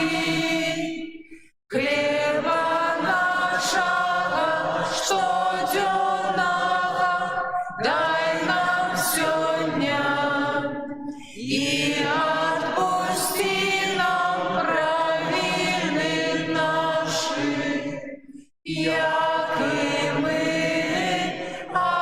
отпускаем виноватым нашим. И не вводь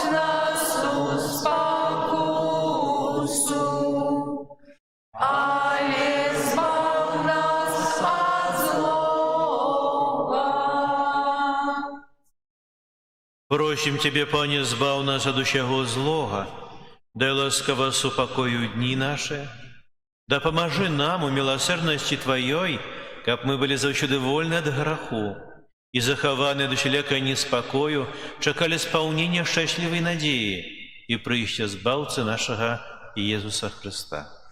Бо Твое владарство и моц и хвала навеки. Пане Иисус Христе, Ты сказал апостолам Твоим: «Супокой покидаю вам, супокой мой даю вам». Просим, не зважай на грехи наши, але на веру костела Твоего и будь ласкавы, згодно с Твоей волей, одарить его супокоем и едностью, які живеш и владариш на веки вечные. Амен. Супокой Пана, нехай заўсёды буде з вами. И с Духом Твоим. Передайте ближнему знак супокою. Спокойно, спокойно. Баранку може, які береш на себе грахи світу, змилуйся над нами. Баранку Божий, які береш на себе грахи світу, змилуйся над нами. Баранку Божий, який береш на себе грехи світу, одари нас упокоєм.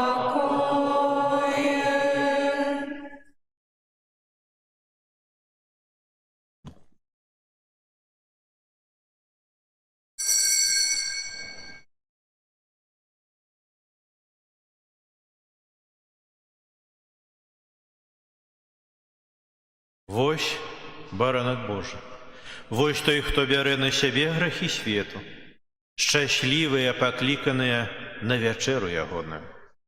Я не варты, каб ты увайшоў да мяне, але скажы толькі слова, і будзе аздароўлена душа моя. Приди, мой Збавца, о милый Иисус, Тебе на муки жажду не дам. Я притулюся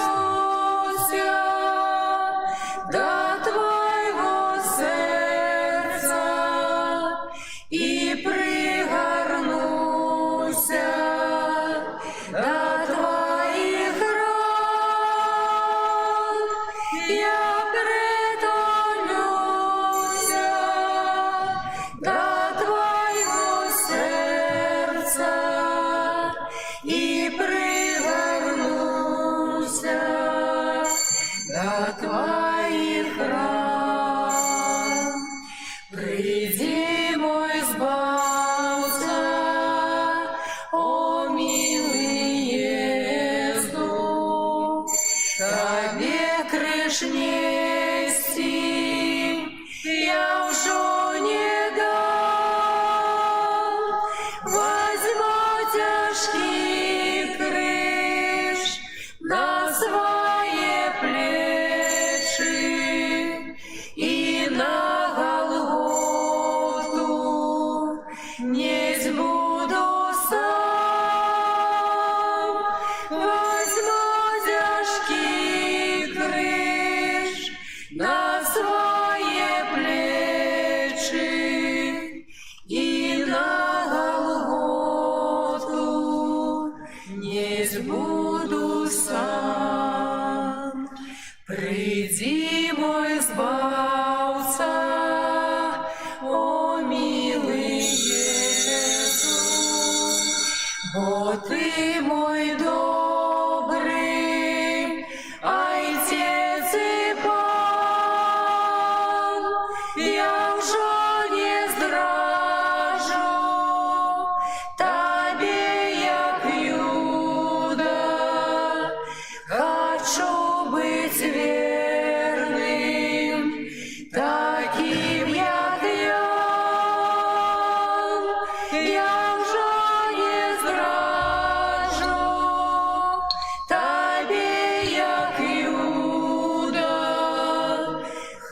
хочу быть верным, таким, как я. Приди, мой збавца, у Евхаристии, под видом хлеба и вина. Приди сегодня, приди, о Христе, бо без Тебе мне життя нема. Приди сегодня, приди, о Христе, бо без Тебе мне життя нема.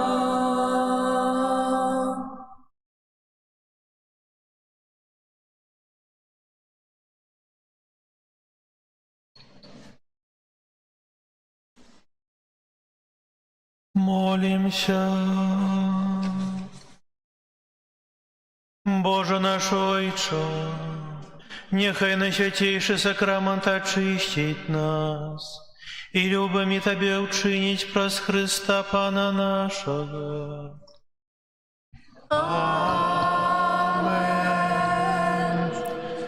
Послухайте короткі обяви. Дякуємо Богу за чудовний час реколекцій.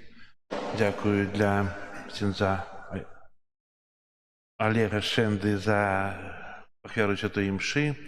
Так само дякую для ксенза Олександра за Божє Слово, яке керує до наших серців у часі реколекції, щоб ми навернулися, щоб ми познали Бога, щоб ми були ближе Його, приступаючи до сакрамента сповіді, до комунії. Яшчэ реколекцыі будуць у нас заўтра, 2 мшы, а сёння пасля благословення адбудзецца набажэнства крыжовага шляху, якое нам прадставіць хор «Транзітус», кіраўнік Вераніка Романенкова, таксама будзе моладзевы ансамбль «Транзітус», кіраўнік Ангеліна Шчэрба, сапрана Маргарыта Кучук, Алексей Загорскі скрипка, Святлана Рудкоўская флейта, Андрей Коноплянік горн, Юрий Габрусь орган і фортепіано, і Наталья Рудзік хореаграфічная пластика. Это будзе зараз некалькі хвілін пасля святой імшы, а зараз просім айца Олега, каб удзяліў нам Божага благословення. Пан з вами.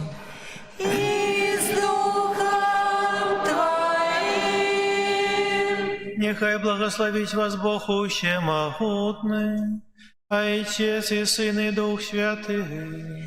Амен. Идите в супокое Христа. Дякуєм Пану Богу.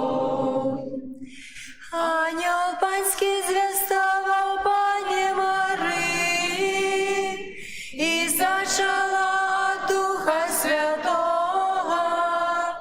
Вітай, Марія, повная ласки, Пан з тобой.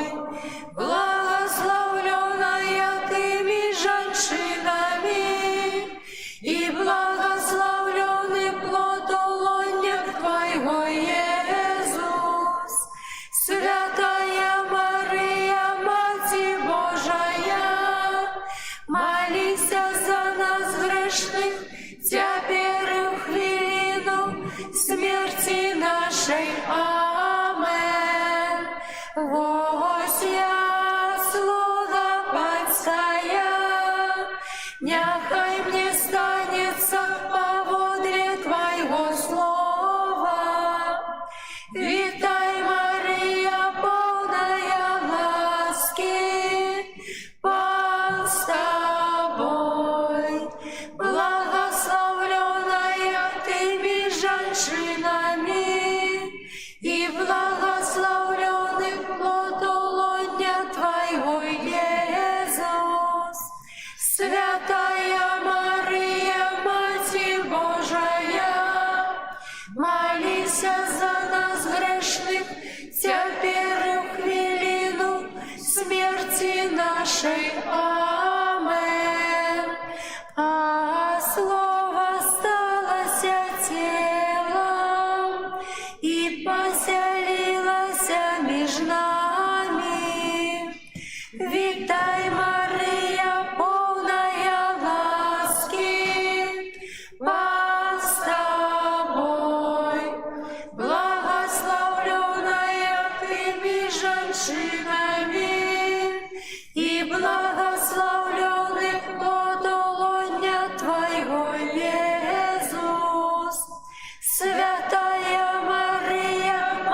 светить вечно, вечное спочивание дай им, Пане, а святло вечное нехай светить вечно, вечное спочивание дай им, Пане, а святло вечное нехай им светить. Амен.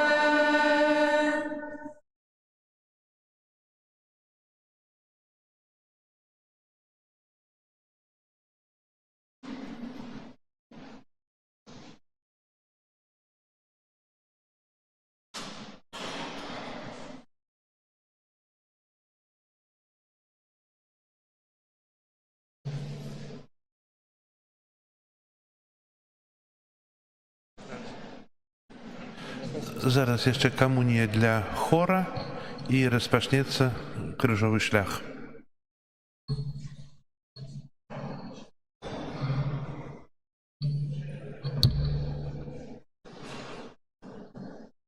A wy śpiewacie?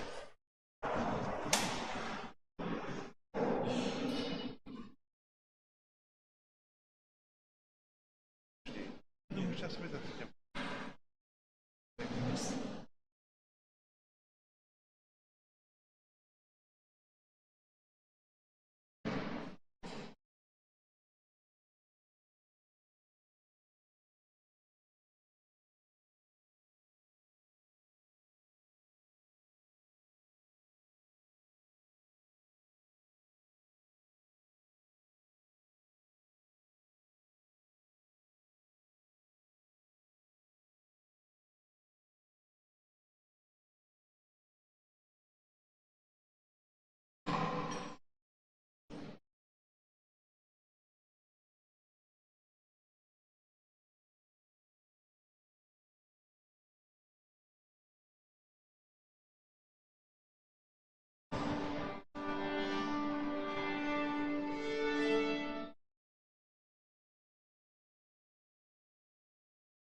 Дорогие сябры, думаю, что падчас Вялікага посту мы неаднойчы удзельнічалі ў падзеях крыжовага шляху. І тое, што адбывалася тысячы гадоў назад у далёкай Іерусаліме, у большасці людзей падзеі знаёмыя. Нават не абавязкова быць хрысціянам, каб пра гэта нешта ведаць. Хрысціяне, асабліва католікі, маюць асаблівае набажэнства крыжовага шляху. Дзеля таго, каб не толькі узгадваць тое, што адбылося, але таксама як бы быць сведкамі тых падзей, усведамляць тое, што якое тыя падзеі мелі ў жыцці кожнага з нас. І мне здаецца, што якраз творчасць паэтаў, пісьменнікаў, музыкантаў, выканаўцаў якраз спрыяе таму, каб мы ў тых падзеях удзельнічалі бліжэй, удзельнічалі глыбей.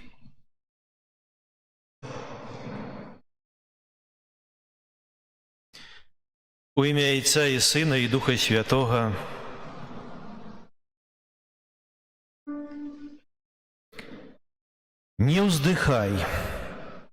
Не ўздыхай, не бядуй, брат замучаны мой, і жыцця не кляні, не кляні. Думу песню запей, стань адважнай ступой, яшчэ раз не засні, не засні. Хоць за хмарою хмара плыве чарадой, сільней хмар гэта сонца в агні. І ты, брат, не бядуй, рвися к сонцу душой, яшчэ раз не засні, не засні. Болей крыжам адным гэта цень прад зарой, а там лепшыя новыя дні, дык не плач жа, брат мой, запей песню са мной, яшчэ раз не засні. Стацыя першая. Езус асуджаны на смерць.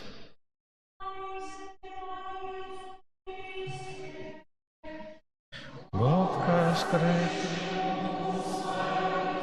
свет откупил. Асуджаны Ісус, асуджаны несправядліва, як тысячы нашых братоў. Усе яны, мы ўсе раздзяляем Твой прысуд і крыжовы шлях, Хрысце. Дапамажы нам, Божа, не баяцца шукаць праўды і за яе змагацца.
Стацыя другая.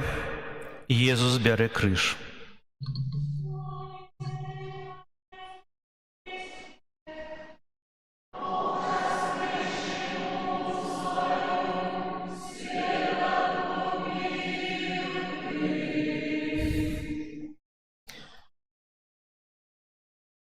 Наш крыж зліты крывёю шматлікіх войнаў, прыгнечаны часамі пераследу рэлігій, мовы, культуры, скалечаны катамі і хваробамі.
Стацыя трэцяя.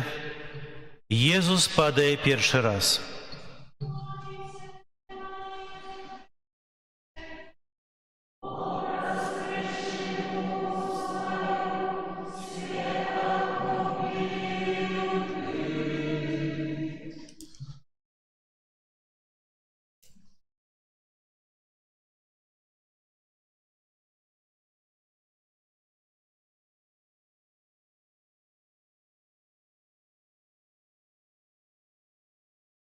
Падзенне.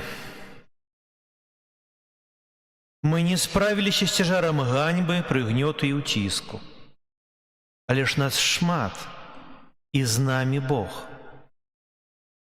Станьма шчыльнымі радамі і падтрымаем моцна адзін аднаго. Божа, дапамажы. Дай нам сілы, адвагі і мужнасць.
Стацыя чацвёртая. Езус сустракае сваю маці.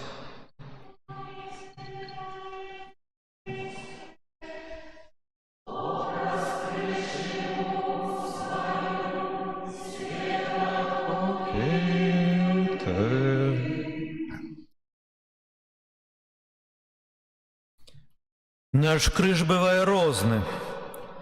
Пакутны, але праўдзівы і справядлівы, як у Хрыста. Або ашалелы і апантанны глупствам, абыякавасцю, лянотай.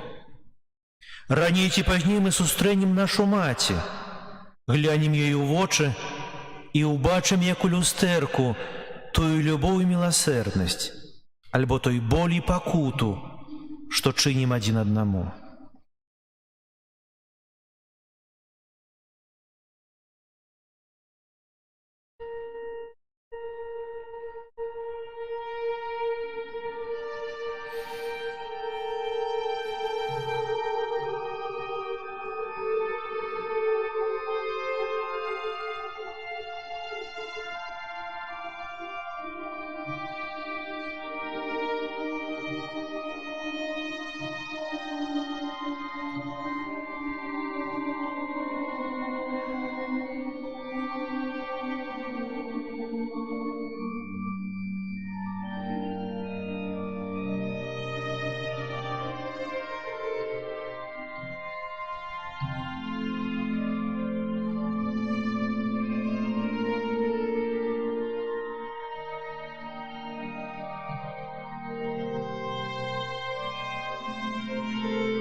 Стацыя 5. Сымон Кірынеец дапамагае Езусу несці крыж.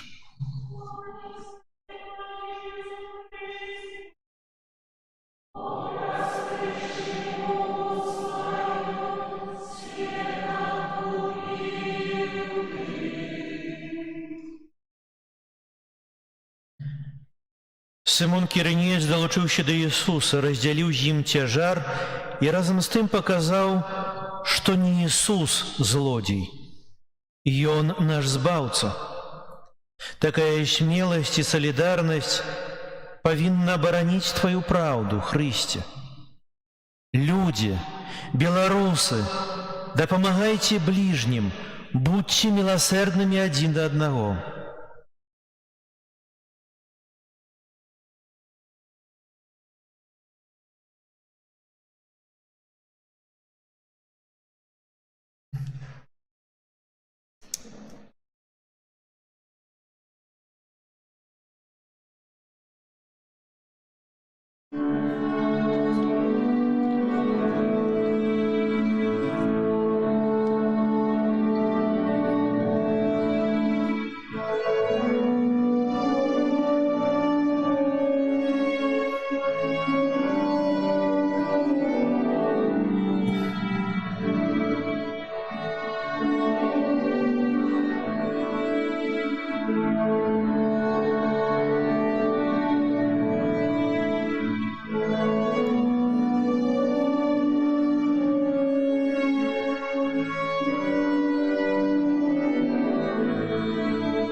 Стация 6. Вероника вытирает твар Иисуса.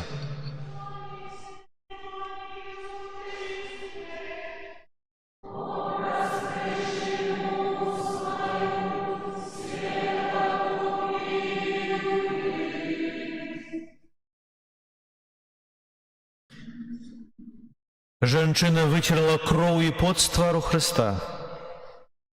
Жанчыны. Яны, як пяшчотныя кветкі, даюць магчымасць пакутным вачам усміхнуцца і асушыцца несправядлівым слязам. Яны смела выходзяць насустрач дабру, хоць і разумеюць, што за гэта могуць атрымаць балючы адбітак пакутаў. Але такія моманты дораць хвіліны надзеі. Надзея дае шанец на ратаванне.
Стацыя 7. Езус падае другі раз.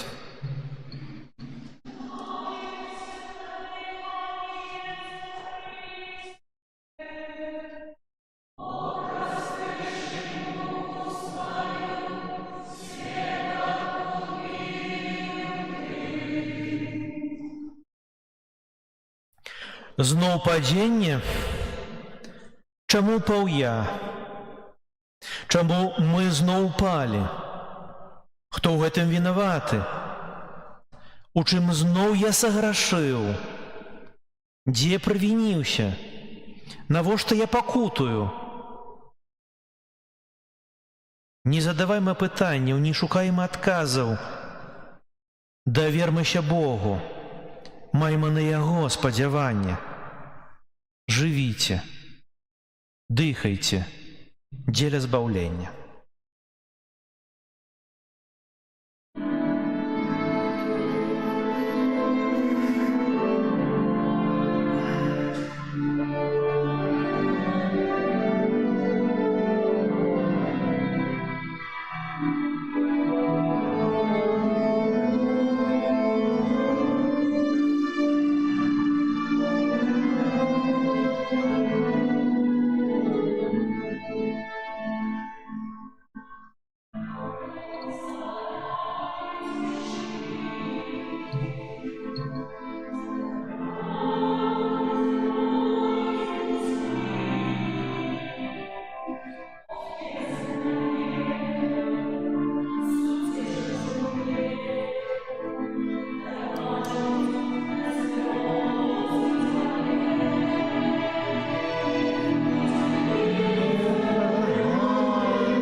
Стацыя 8.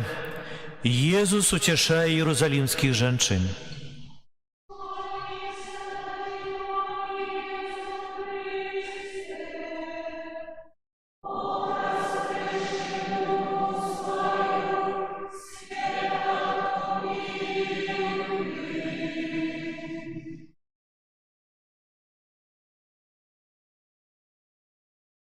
Не плачьте по мне, а плачьте по себе и по детях ваших.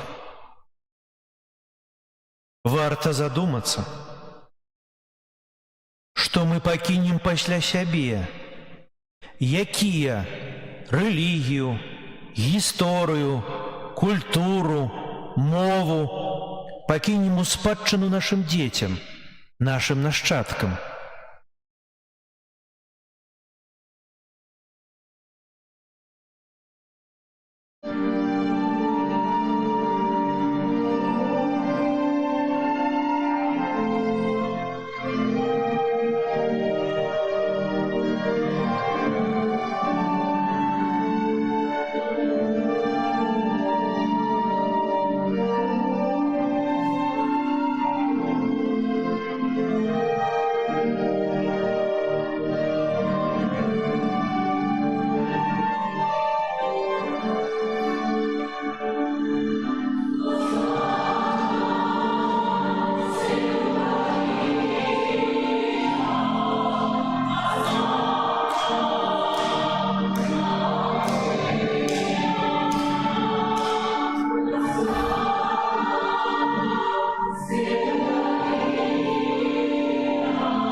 Стация 9. Иисус падает третий раз.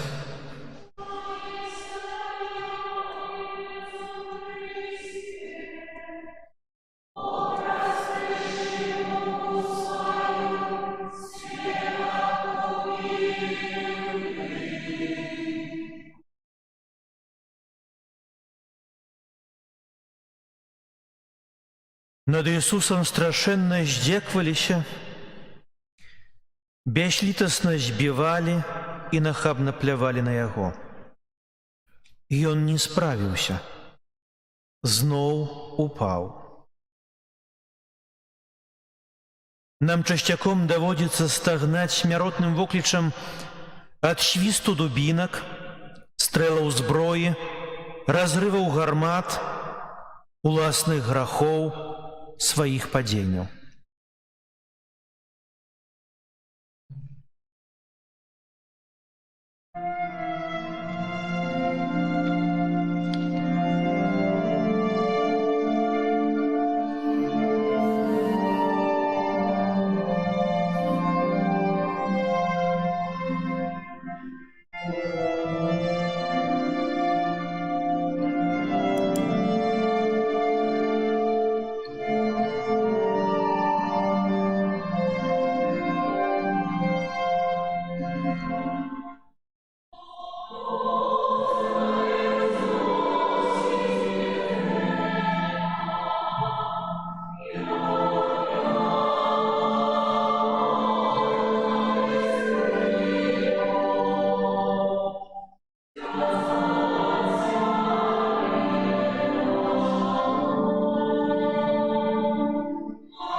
Стация 10.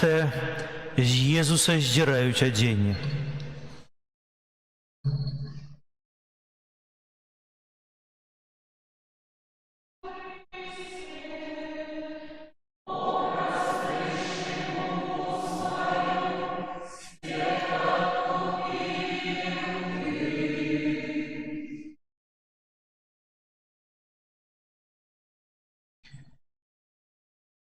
Хрыста ганебна распранули, жадно рвали і дзялілі між сабой часткі яго вопраткі. Хітон Хрыста усё ж не разарвалі. Так і чалавека, годнага думкамі і ўчынкамі, ніхто не здолее скарыць, зламаць.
Стация 11.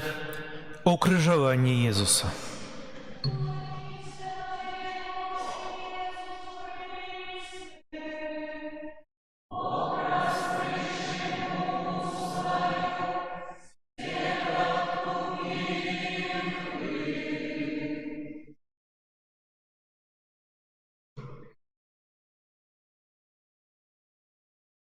Самая пакутная і ганебная смерць – гэта ўкрыжаванне.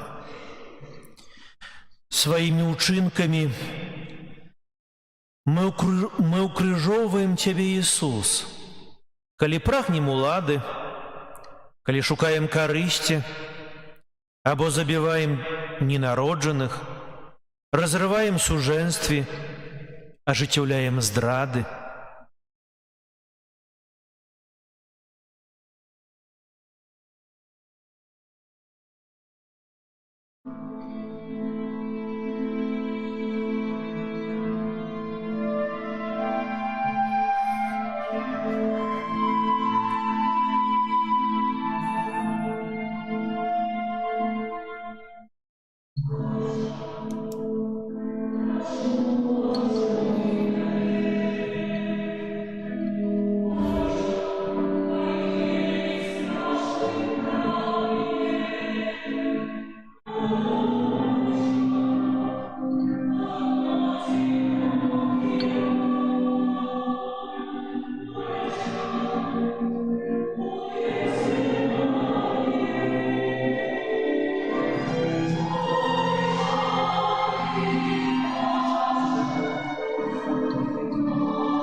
Стацыя 12.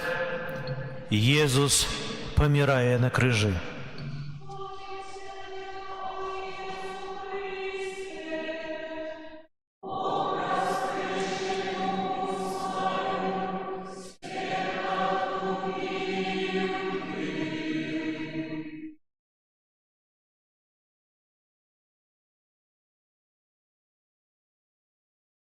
Христос памірае дзеля ўратавання нашых жыццяў. І Ён памірае, каб даваць жыццё. Хрысце, мы паміраем разам з Табой, каб нарадзіцца новым народам з чыстым сэрцам, поўным любоўю.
Стацыя 13. Езуса здымаюць з крыжа.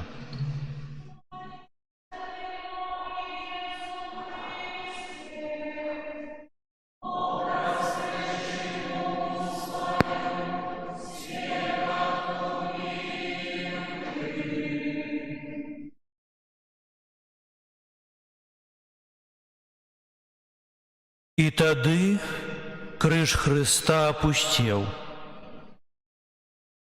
Сёння на той крыж узнёсся увесь народ. Табе, Ойча, мы давяраем наша жыццё.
Стажце 14.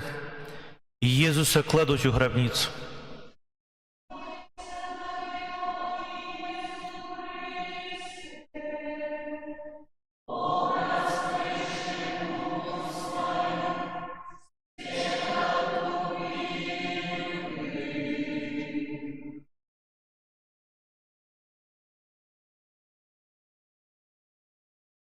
Вось яны. Цішыня і маўклівасць, якія дазваляюць пачуць уласны голас. Што я зрабіў дзеля таго, каб ты, Божа, уваскрос.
Помолимся разом.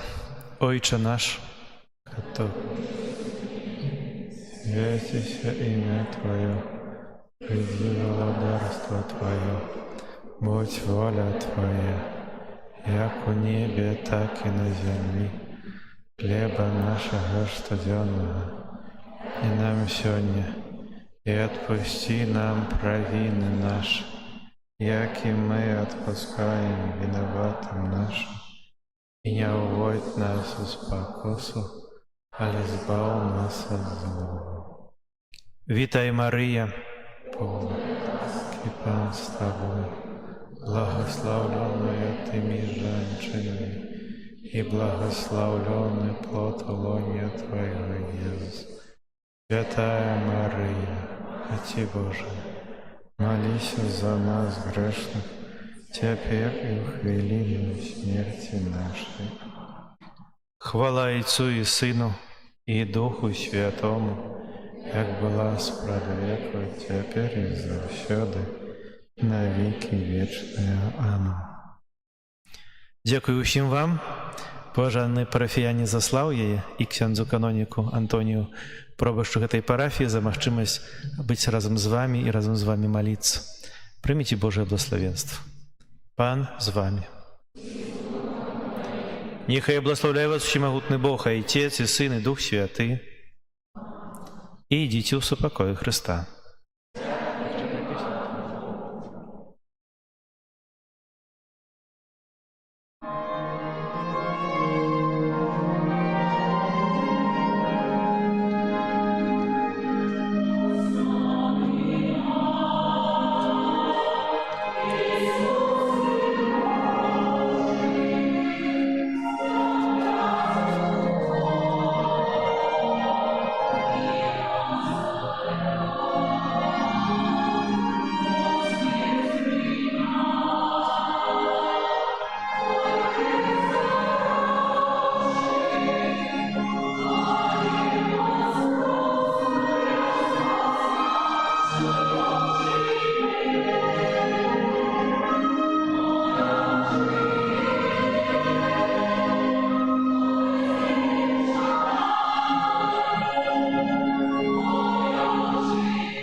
Напэўна, гэта апладысменты запрашэння на будучыню, так? Па-рознаму Бог прамаўляе да чалавечага сэрца. І сёння, дарагія, вы прамовілі да нашых сэрцаў праз музыку, праз спеў, праз харэаграфію. Так цудоўна ўсё спалучылі у такой сур'ёзнай, цяжкай, крывавай дарозе. Паказалі не толькі тыя эмоцыі, але паказалі глыбіню крыжовага шляха, якую часам, можа, мы не заўважаем. Чесна сказаць, на пачатку я думаў, як гэта будзе выглядаць. Але напрыканцы не думаў, што будзе інакш. Дзякую вам, дзякую для айца Олега Шэнды, кусташа парафіі святого Францішка ў Мінску, для хору Транзітус, для ўсіх музыкаў, якія так цудоўна прадставілі нам такі трагічны працэс, які адбыўся ў гісторыі. Хай Бог вам дае шмат ласк, а велікодныя святы будуць для вас як апошні слупок у гэтай песні, што спявалі апошнюю. Той у воскрос, дзякуй, у якога мы верым, бо если Христос не воскрос, то даремная была б наша вера. А вам радасных перажыванняў святаў. Дзякую і да сустрэчаў.